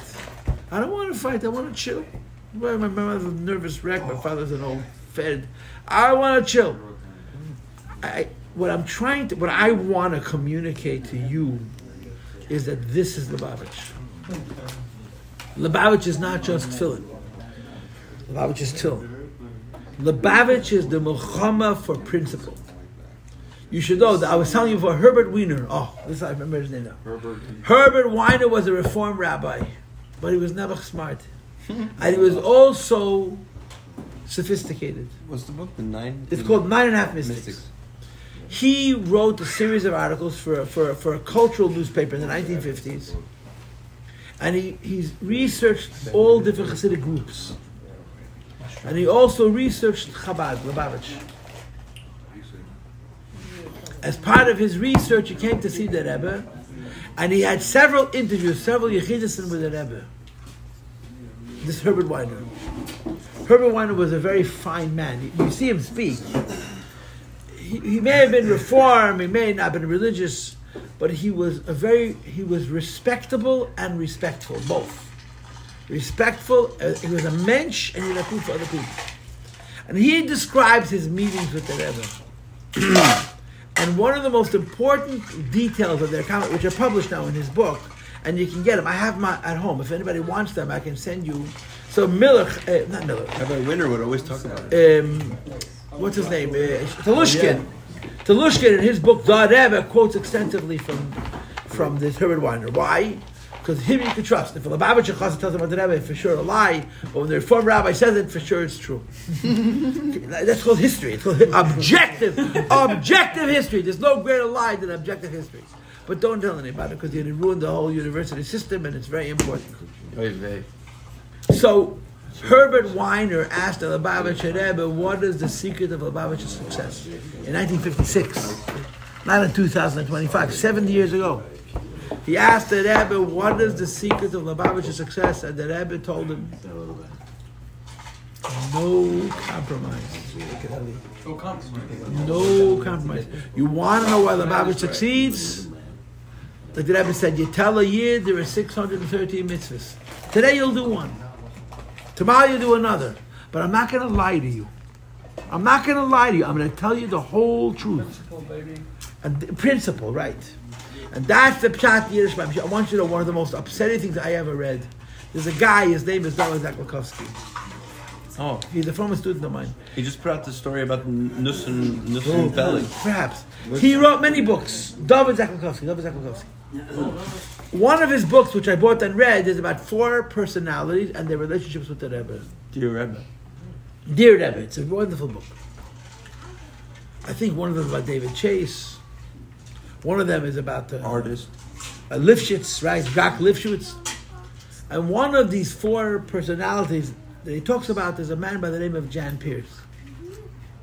I don't know Jan Pierce, but I was at a Chabad dinner in Los Angeles in 1980 and heard Jan Pierce sing. Jan Pierce is one of the most famous opera singers in the world. He performed the best operas. Jan Pierce's mother was a Shemeres Shabbos. Jan Pierce's mother was from, and he rebelled as a teenager. And later in life, he got sick. He had a bracha from the Rebbe. He had a nes. He became very close to the Rebbe, and his story is very powerful. His story is very poignant. Why are you yawning? I'm going to be quiet. I'm just going to watch you quiet. You talk, I quiet. No, I'm going to be quiet. You talk. I need coffee, not alcohol. Okay, Ariel, he needs coffee.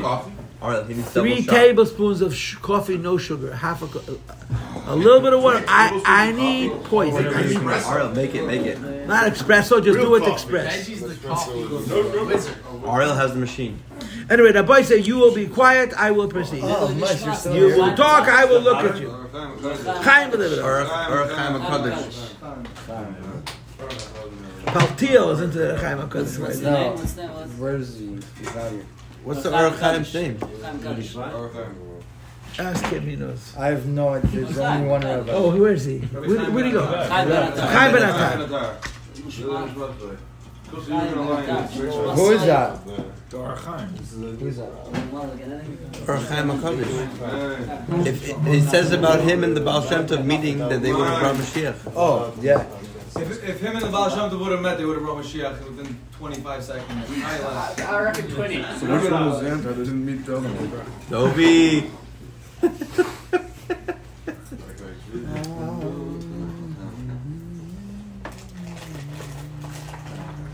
As you were saying. Love. Amen.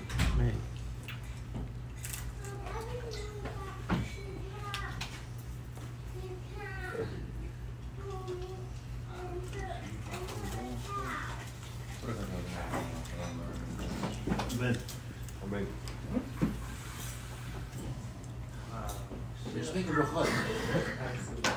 We're just making brachot. We're not talking about I understand. He's thinking. No, I forgot what I was talking about. You don't have to think that he's upset at you. Oh, you were the dear Rabbi style. You know, Wait. You're not allowed to think Alter Rebbe's niggin. It's a terrible thing. Just ask Ariel. Ariel, the host. The Rabbi. It's over. He appointed me.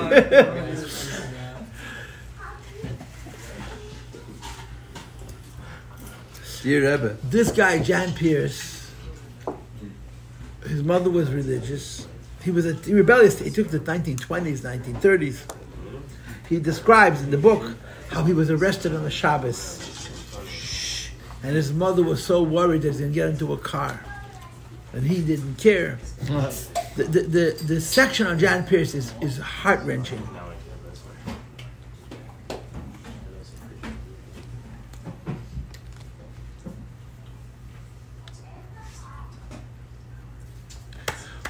One of the most painful parts of it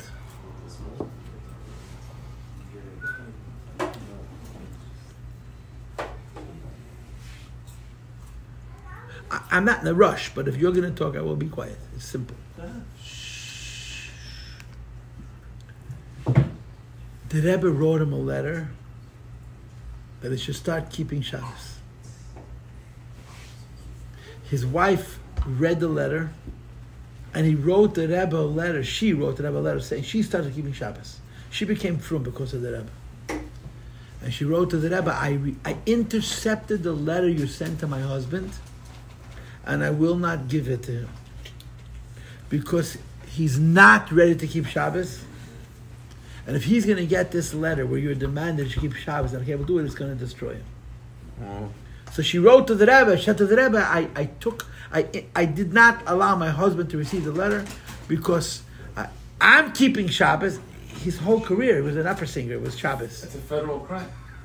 And she wrote to the Rebbe, my husband is not ready to do it, so B'meila, I'm not going to show him the letter. The Rabbi couldn't see that?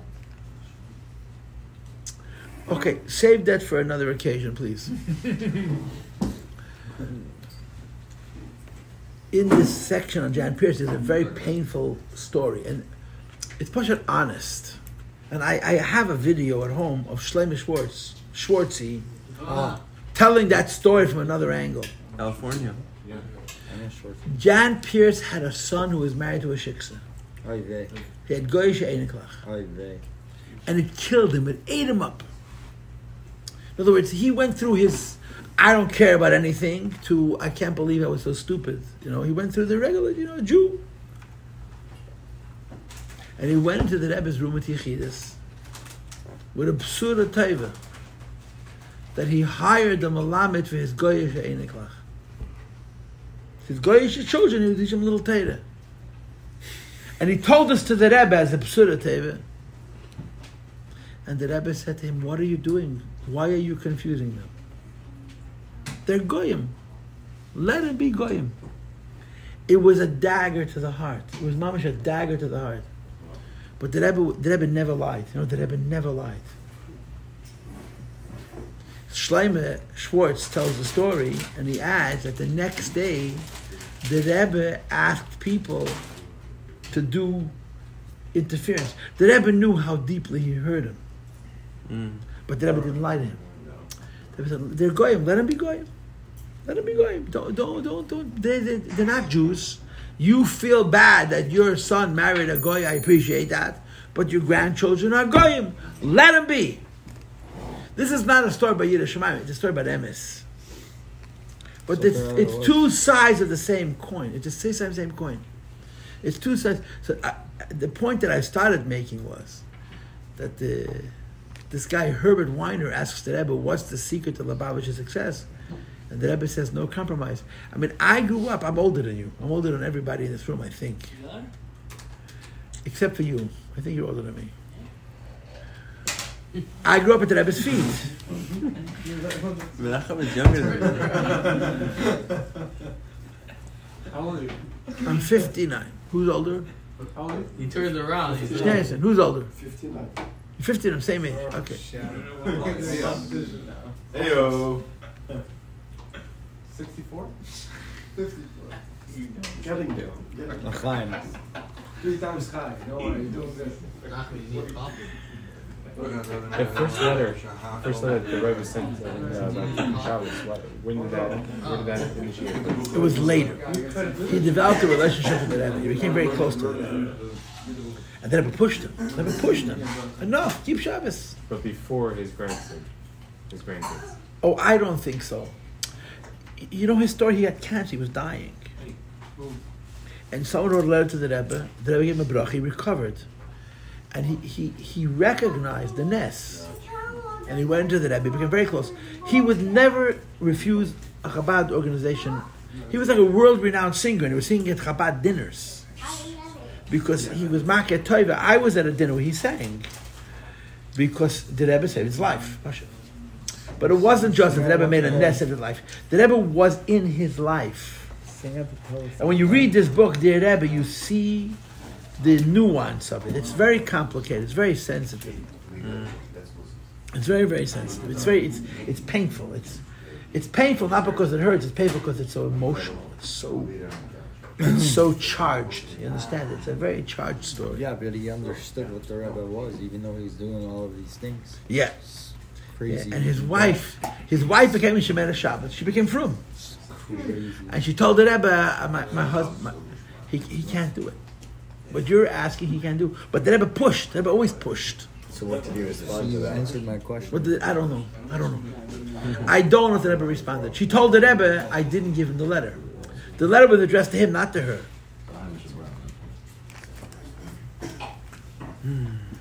So Herbert Weiner asked the Rebbe, what's the secret to the Lubavitch success? The Rebbe by Farbrengen, I've said to you before, I'm older than you. I grew up at the Rebbe's feet. The Rebbe used to talk about the idea of not lying. A Jew's not a Shem Shabbos, not a Echel Kosher, not a Maniach Tfilm.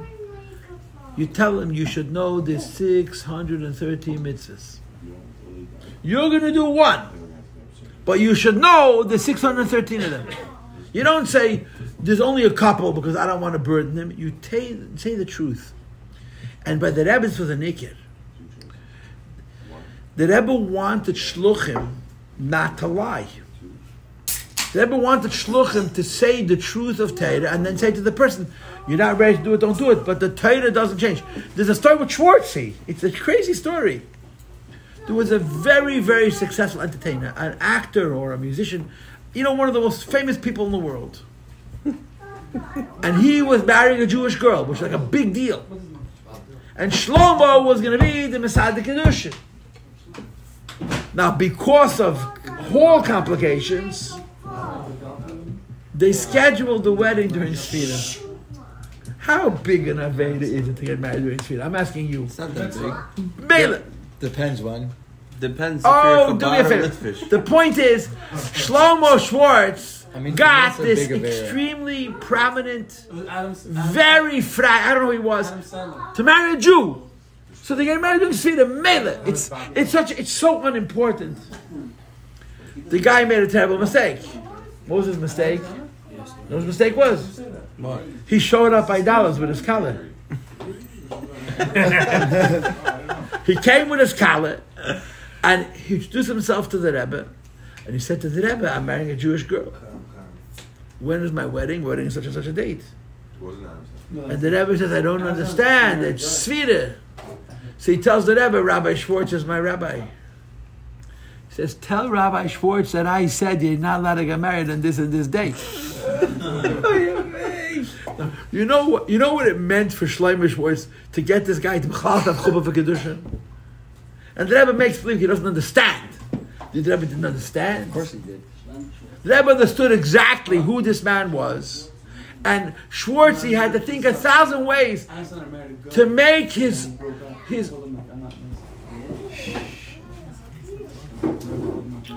Guys, it's almost Shabbos. Say we're talking for then. To make him a kosher chasene, und der Rebbe ist gestellt auf Sfira. Why? Because it's the truth. Because it's the truth. You should know, we should know, that the Rebbe wanted shluchim to do everything in Chil. It's not easy to be a shliach. It's not easy to be a shliach in any case. Shlichus is extremely difficult. You're dealing with people who know nothing. And you have to teach them how to be Yidden, one step at a time, and never lie to them. It's almost an impossible task. The Rebbe wanted shluchim to tell people the truth. Why? Because the whole point is Machanish Kapsharis. Lubavitch is not going to succeed. The Rebbe used to say, it's not Mekarev Ateda Lehen, it's Mekarvon Lateda. Havei B'Tavizal Aran, Eyev Shalom, Reidev Shalom, Eyev Sabriz, or Mekarvon Lateda. The Rebbe would say, you don't bring the Teda to the Jew, you bring the Jew to the Teda. The Teda doesn't change. Right, like you couldn't make like a Super Bowl Purim. I don't know what that means. No, there was shluchim. There was Chabad campus shluchim that would say that we're going to make in our flyers and advertisements that we're going to make a Purim that's a NFL Eagles theme or whatever. That you're bringing down the Torah, or you're bringing the Torah. Okay, I don't know. You don't know those things. I'm saying the Rebbe knew those things. If it's Hepech Halacha, it's Hepech Halacha. The point was that the shluchim sometimes advertise that they're bringing the Torah to be acceptable for the football game, as opposed to the opposite.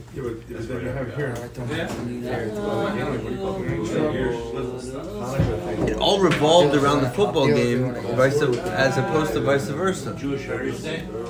I don't know. Anyways, I don't know. I'm gonna place myself on the couch and I'll call it a night.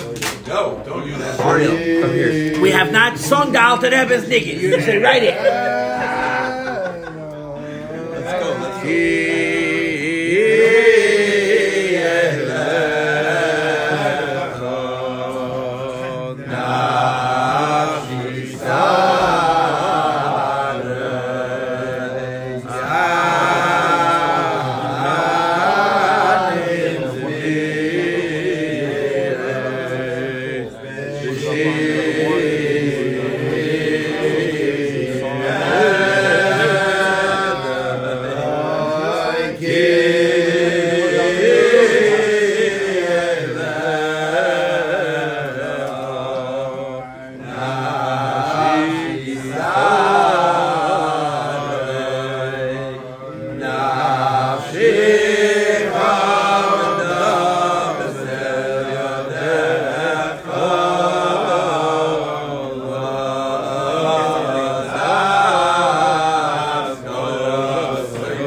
Come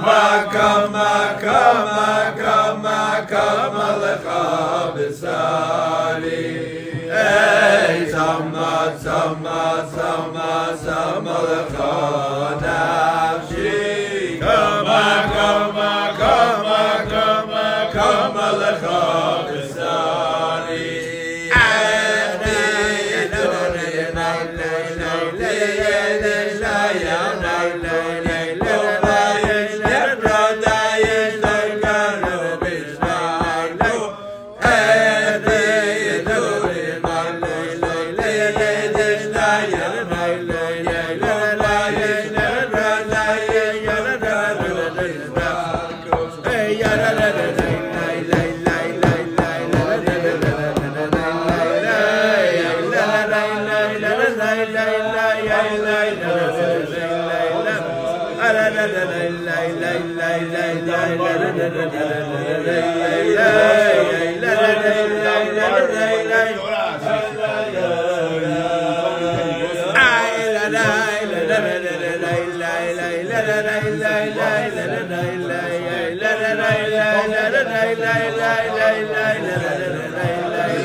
Rabbi, you answered my question. What's your question? I asked you why there were so many people that never saw this shorts, literally waiting 3 hours to go.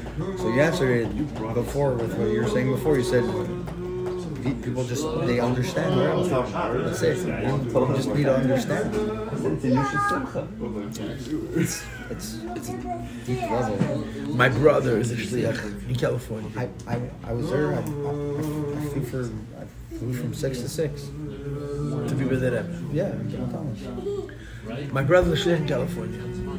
He's in such a crazy place, they don't even have a Reform temple. You understand? Yeah. So he told me... Where is he? In Costa Mesa, I think. No, Laguna Niguel is called. Okay. Where? Laguna Niguel, in Orange County. So he told me that one of his big struggles early on was to introduce people to... He wanted to play videos of the Rebbe. Yeah. The Rebbe is boring. What's so crazy about it? It's like very liberal? Because the people were so far away, he was afraid that they wouldn't be able to relate to the Rebbe. It was a chassaron in him. There's a mother.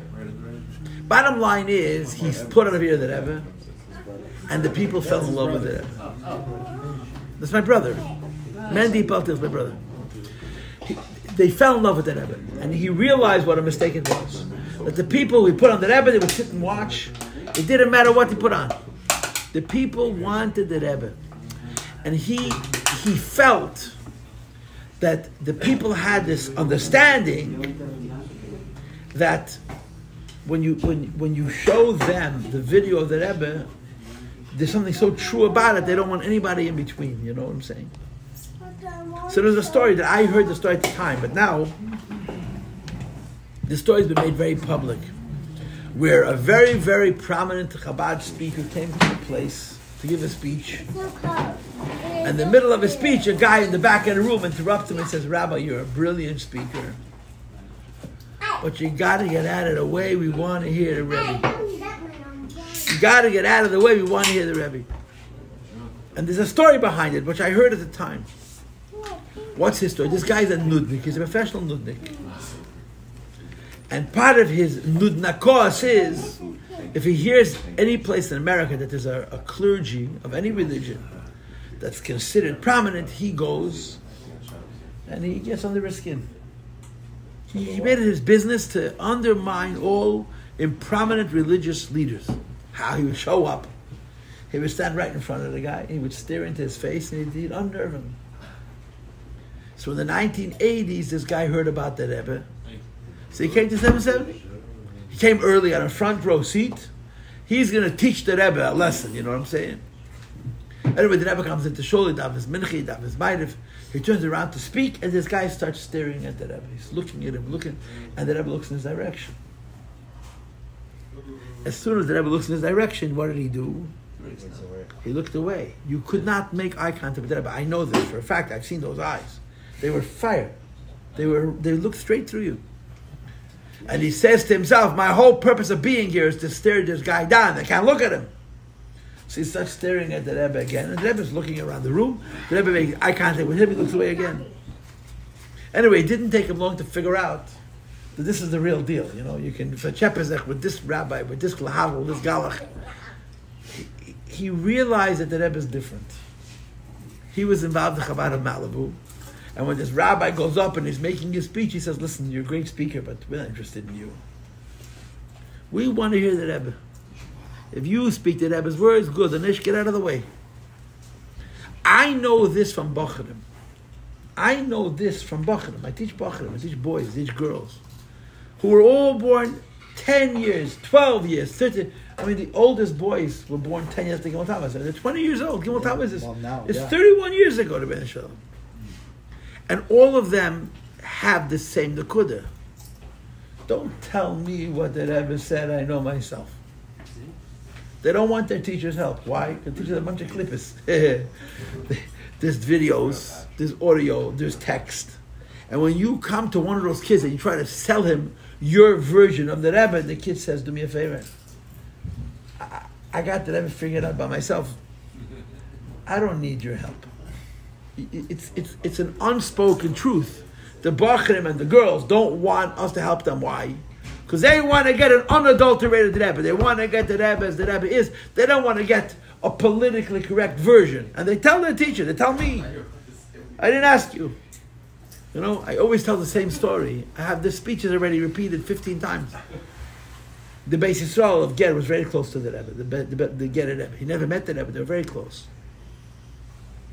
And he said that the Lubavitcher Rebbe is a perfect Rebbe for our generation. That's what he said. But why does he scream so much?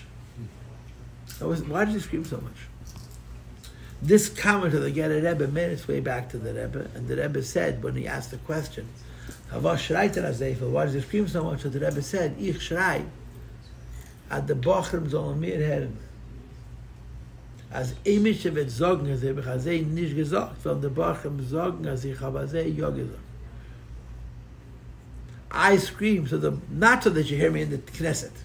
That the Bochrim should hear me. That if tomorrow someone comes along and says, I didn't say it, the Bochrim will say, excuse me, sir, I heard the tape. So when you hear this story, I read the story in the book, it sounds like the Rebbe is talking about the Bochrim then. But that's not what he's talking about. He's talking about the Bochrim now. The Bochrim watch the videos, they listen to the tapes, and they tell me they're mashpiyim. Don't help me. I got that Rebbe, I don't need you to give me your version of it. You're watered down, you're politically correct, leave me alone. I got my own relationship with the Rebbe. It's a remarkable thing that the President of the United States has given a gift by the Prime Minister of Israel, Dal from the Rebbe. It's unheard of. So someone was telling me that Shalom Lipsker spoke at the last Kiddush Shluchim. He was already ill. Yeah. And he told the story about heads of state who were talking amongst themselves. And what was the conversation? How'd they get another head of state to go to the oil? What's the pshat? The pshat is there's such a thing called emes. Emes is very rare. And the emes by Eretz Titzmach, it shows itself.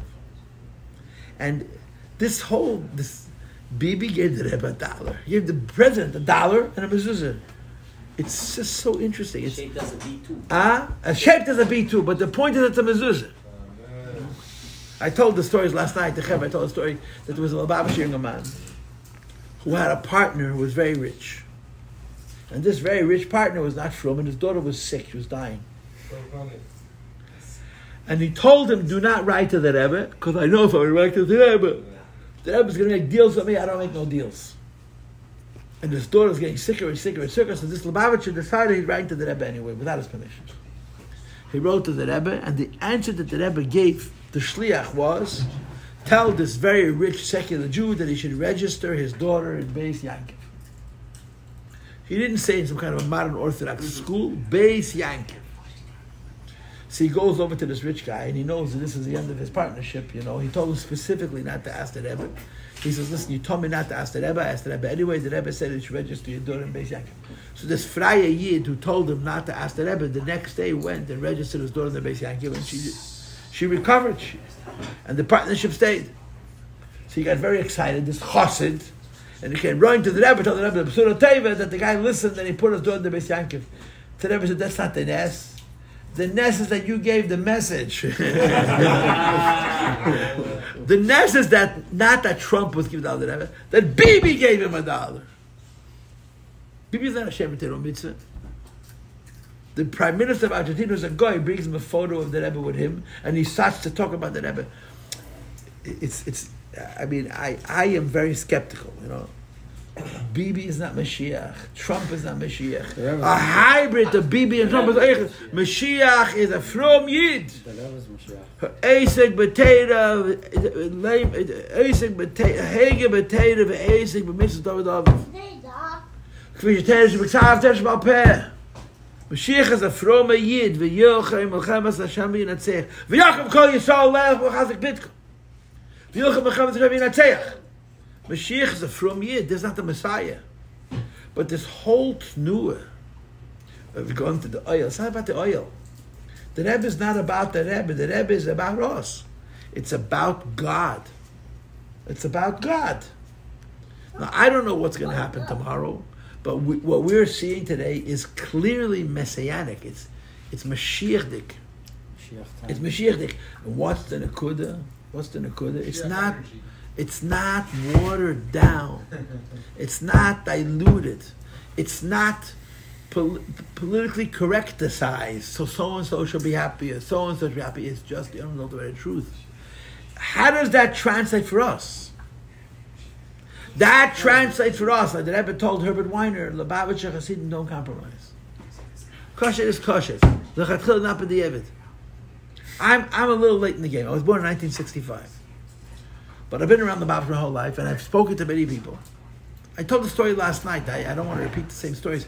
But the Rebbe, one of the biggest issues with the Rebbe was the fact that in America there was an attitude that when it comes to Yiddishkeit, it's l'chatchila b'di'evet.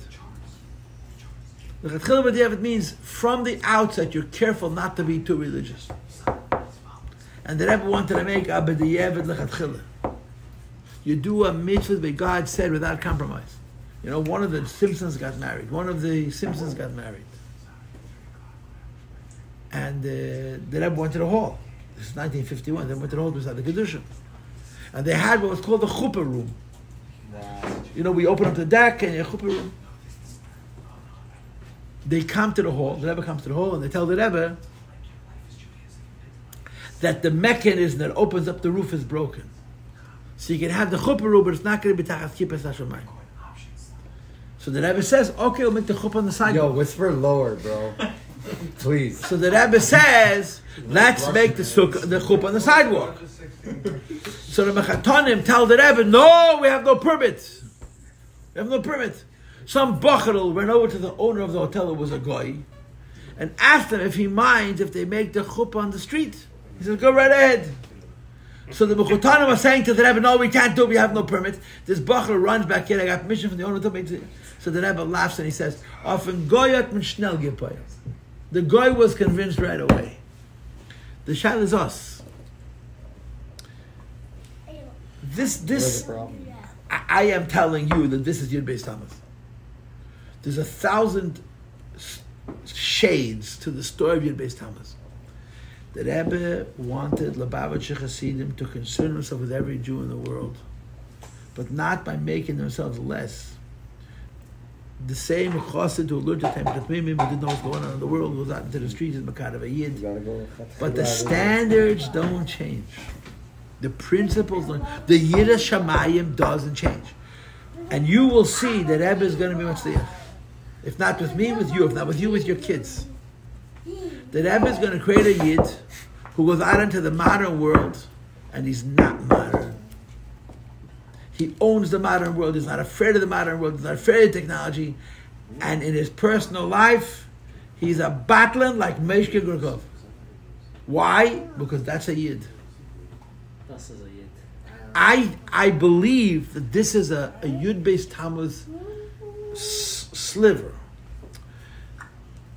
I told you this before. The Rebbe could have said new rules. He didn't want. The Rebbe never said no more davening bariches. The one thing that Rebbe did change was can't drink alcohol, you can't drink mashke. Besides, no, the time is new. I'm talking about changing the traditions. Oh, okay. Mashke. Besides for drinking alcohol, the Rebbe didn't change anything. Why? Well, I said no more than four cups. Right? No more than 4 kelishiks. What more cups? No, not 4 cups. Yeah, 4 cups. That's the Baruch Tuchman version. Yeah. You have a special dispensation. You're a different kind of chassid. He said 4 cups, no? And all together it's less than the Revi'is. Actually, the Rebbe specified specifically not. How much is a Revi'is? A Revi'is is 3 ounces. My dad said he has selective hearing. Your dad has a direct line. He has selective hearing. Those rules are only for you. Oh, okay. It's not for everybody else. Welcome to Farbrengen. Bye.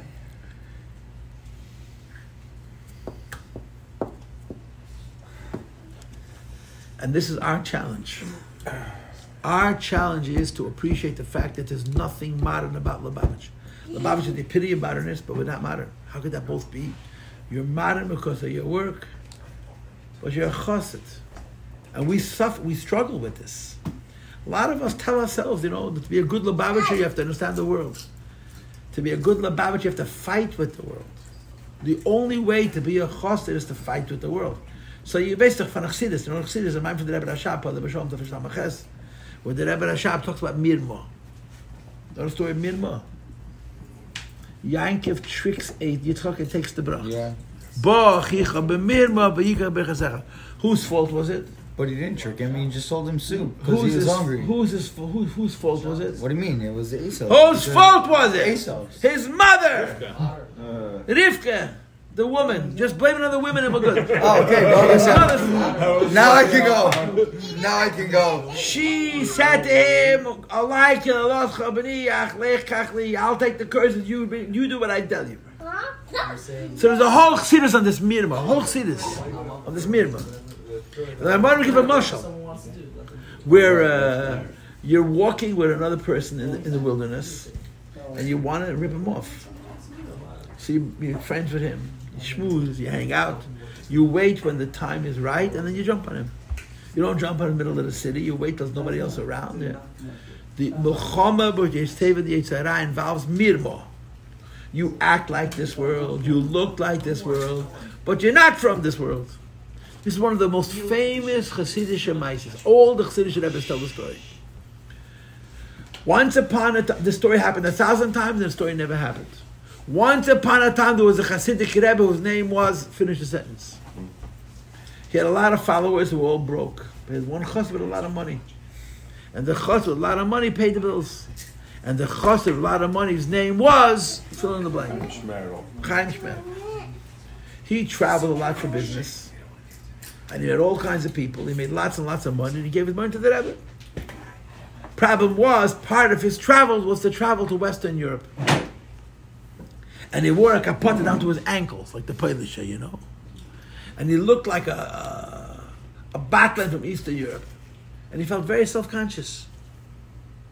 So he decided that when he leaves his territory where his Rebbe is, he's going to change his outfit to dress more modern. He shouldn't look like an Eislerf. But when he come back near the territory where the Rebbe lived, he would change back into his Hasidic levush, and the Rebbe never knew. Yeah? This went on for years. And one day he decided, I don't want to lie to the Rebbe, I'm telling him the truth, I'm coming to the Rebbe in the modern outfit. So instead of changing his clothing from the modern outfit to the Hasidic outfit, when he came back into the state where the Chassidus was, he came into the Rebbe dressed modern.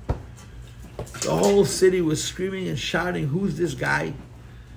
And he walked into his Rebbe, and his Rebbe told him, I used to think you were trying to fool the world. I've just discovered you were trying to fool us. Vemenartmen.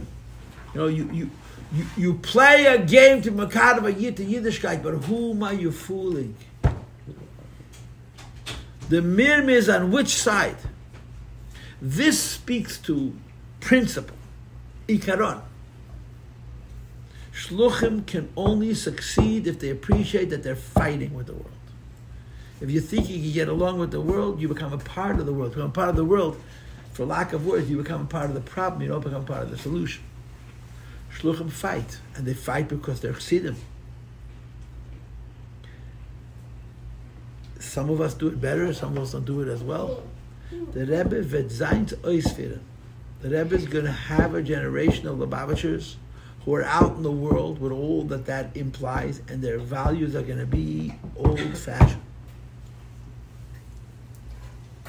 And this is this is the topic that I chose for tonight's Farbrengen. I know it's a very difficult place to go. I could have told you stories about the Frierdiker Rebbe. You would have been quieter. Because they're interesting. And they're haunting, and you feel guilty, so you keep quiet. I wanted to choose this topic. That the Rebbe created a whole new Lubavitch, but he didn't take away the old one. He added to the old one. And the old one is Avodah Satfila. The old one is Limud HaTorah.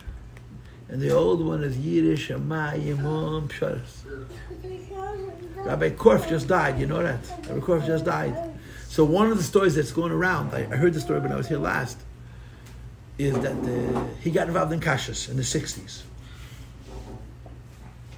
Kashrus is not Chabad's business, but Yiddishkeit is. And in the 1960s in Florida, if Rabbi Korf was not going to give Akshedim and Kashrus, there wouldn't be kosher. So he got involved. There was a Chassidish Rebbe, Chassidish Rav over here, who wanted to make a career out of Kashrus. And he was very threatened by Rabbi Korf's involvement in Kashrus. So he came to the Rebbe to tell the Rebbe that Rabbi Korf got involved in Kashrus. And A, he's an Am HaOretz. B, he lacks Yiras Shamayim. He has no business. He should stick to the tefillin. Let me do the kosher with his parnasa, and he'll do the tefillin with his no parnasa. Oh, I've never heard the story. So the Rebbe wrote him a note, which was recently the publicized. I received your letter, and you're writing that Rabbi Korf is in Galvius and Kashrus is what he's doing. But the way I know him is a Yerei Shamayim Be'emes. If he didn't know, he wouldn't say he knows. If it wasn't kosher, he wouldn't say it's kosher. Don't sell me a bill of goods. I know what I sent to Florida. A Yerei Shamayim Be'emes. Rabbi Weberman, who passed away a year ago, has a story. 3 years ago. Rabbi Weberman has a story. You can see the videos on Jim. Very recently. I spoke to him a few months before he died. He was clear as a whistle. It was amazing. How I came to speak to him was a different conversation. But he was so sharp. My great-grandfather knew him in Varakaway. And he remembered him, and he had stories. His memory was sharp. Rabbi Weberman, he wasn't officially a Lubavitcher. But he was more Lubavitch than any Lubavitcher. I mean, he moved to Florida by the Rebbe's encouragement. He raised from kids in here. He came before Korf. He was older than Korf. His grandson lives here. Yeah, his children are from. Live here now. So one of Rabbi Weberman's stories was that in the south of Florida there was a Rav who fought Chabad on everything. He was an obnoxious guy. And one of his biggest fights was against the mikveh. You know, the Rebbe Rashab made a mikveh, Beil Gabi Beil, and he fought against it. And Rabbi Weberman was very upset about his fighting. And Rabbi Weberman was also upset that other Lubavitchers didn't help him fight. They would fight. Anyway, he told the Rebbe, and the Rebbe gave meitzes. It was a parsha. A few months after that, Rabbi Weberman comes to the Rebbe. He tells the Rebbe, he was a big Talmud Chacham. He was a lam, he was a goan, that he's thinking of making kashrus in Florida, official kosher organization. We're gonna go upstairs. So the Rebbe says, "You're making kashrus. Why don't you include in your board that rabbi?" So Rabbi Weberman says, "That rabbi, he's a kalsha b'kalim, he's a oisvarv, he's the lowest of the low, he's worse than I don't know what." And the Rebbe says, "So, how could it be involved in kashrus?" The Rebbe says, "You'll make sure he's kosher. Put him on the board, he'll keep his mouth shut." All he wants is parnasa, his guilt. It was a sheikhet, he said, it was Bashkita, he said that the sheikhet, as long as you know the sheikhet is Yiras Shamayim, to what you're saying about Yiras Shamayim, so you can put him on the board. As long as you know the sheikhet's doing the right thing, you can say what he wants, but the sheikhet will do what he needs to do. But the point was, let him, get his obstacle out of the way so that you can have kashrus the way kashrus is supposed to be. Lubavitch stands for principle. We do. Lubavitch's principle is very complicated because there's a world. I always ask myself, the Rebbe made a campaign for Sheva Mitzvahs B'nai Neach. I'm telling you, Mashiach's not coming to do Sheva Mitzvahs. Trump's dollar is not enough. Goyim have to learn about God. The Rebbe spoke about this 40 years ago. But there's reasons why Lubavitch didn't do it. The Rebbe said to stop. But Seif Kol Seif, how do you teach Goyim about God? But the Rebbe said to stop the Sheva Mitzvahs. The Rebbe said to stop. I have a copy of the Minor. Yeah, I can show it to you. Probably people still do it. No! The Rebbe didn't say to stop forever. The Rebbe said to stop at that moment. The question that really has to be asked is, why didn't they resume doing it? It's a complicated question. It's not simple. But the point is, the Rebbe, you're going to teach Goy about Yiddishkeit and make sure the Goy knows that there's a difference between a Jew and a Gentile. And you cannot break that divide. Break your Yedavayah. You can't separate a Kohen. You can't bring together a Goy and a Levi. You can't put together a Levi and Yisrael, and you can't bring together a Goy and a Yid. How do you do that? You know what the answer is? You're made of steel. You don't sell out. You don't sell out. You don't compromise at all.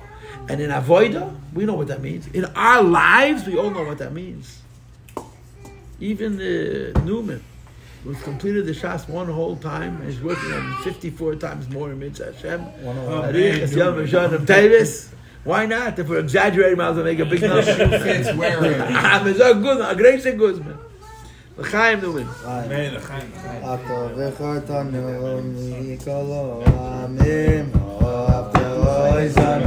Ariel, can we sing the Alter Rebbe's Niggin? Yeah. Benji left. You left before you could sing it. You're good. See, before we would have had 50 people singing it, now we got 12 people singing it. V'shimcha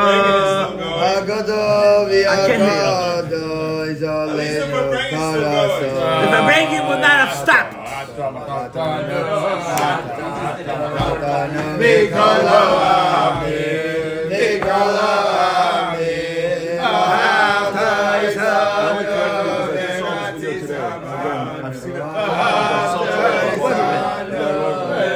We're so shocked.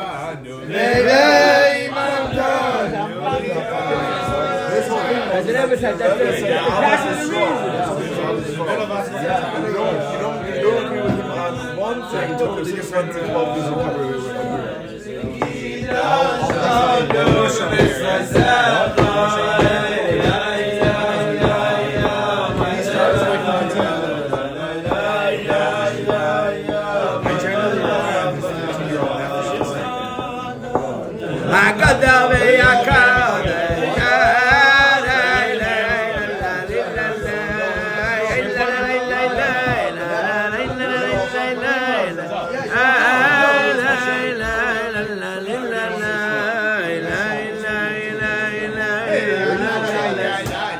I'm in Albany, New York.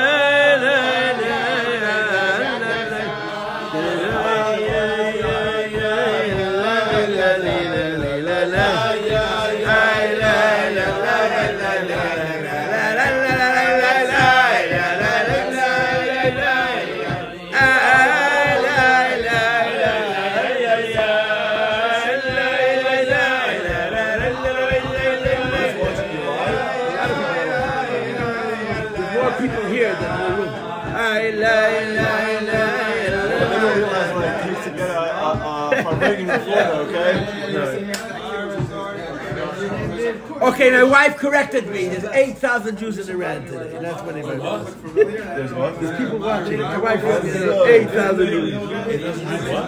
In fly. Oh, Baruch. I'll take one picture. You just responded? Yeah. Baruch Hashem, Hasidic Sheyid. Thanks for sharing. It was a long time ago. It was 4 hours ago. Ah, it's good. That's pretty good. You have a lot of fact checking going on. You have. I have a business. My business is the fuck for my own school.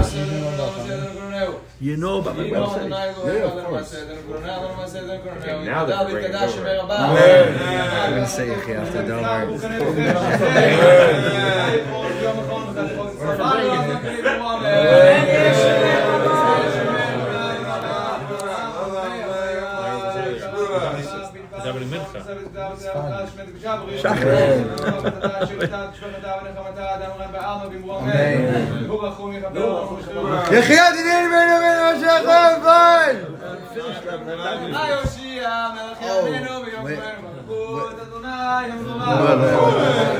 Oh, they're doing married right now? Yeah. More Lubavitch than us. No, see, he's done. Are you done being married or you're finished? No, that's all we did. Did the whole thing? We're good. That's it. We got to fix. I've no. You have 6 davening. I'm so lost. What just happened? Did I just witness that? That was hilarious. Oh my God. Does he have 6 people davening? I'm so confused now. In the Paltiel household, we say Where's the BH? confusion is a sign of intelligence. Yeah. Where's the BH? Okay. You know, I'll tell you The whole night I'm trying to in my line of business, same thing Benji does, yeah. You do the same thing Benji and I do, we're in the same business. But public adjusting, cool. So you have a lot of these Jews who do mold restoration stuff. So in the stores, there's signs everywhere, okay?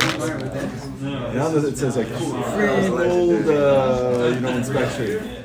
And they have on the top their BH. On their signs, so they're putting them everywhere.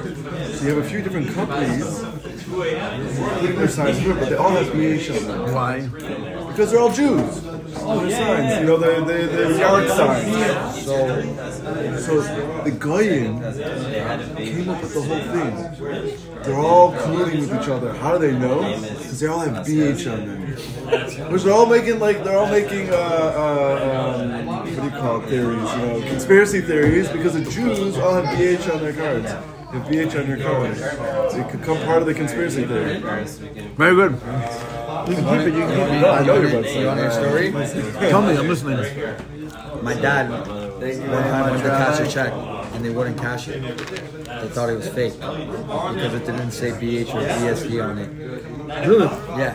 At one of the banks by my house, because my dad used to go, whatever. My dad would bring checks there all the time and he saw BH. I know, that's what I'm asking. One time he did it, he called me to make sure that he wrote it. It was my dad would write a check to my mom for whatever you saw the or whatever it was. My dad would always write BH on it, and my dad didn't, so they had to call my dad to confirm that my dad wrote the check. Amazing. Wait, we did the shots? He convinced me not to do the shots. Oh, he took it? I can say his story about Rabbi about his cautious stance. Okay. Your name is Rod, right? Yeah. I was in the... I met another Rod last night with a long beard, right? Yeah, we laughed about it. Supposed to be close? So I was in charge of teaching in the remember? And so there was a mitzvah one time, and the reward for the mitzvah was hamburgers. Was what? Hamburgers. So that night happens to be the official dinner was pizza. So the butler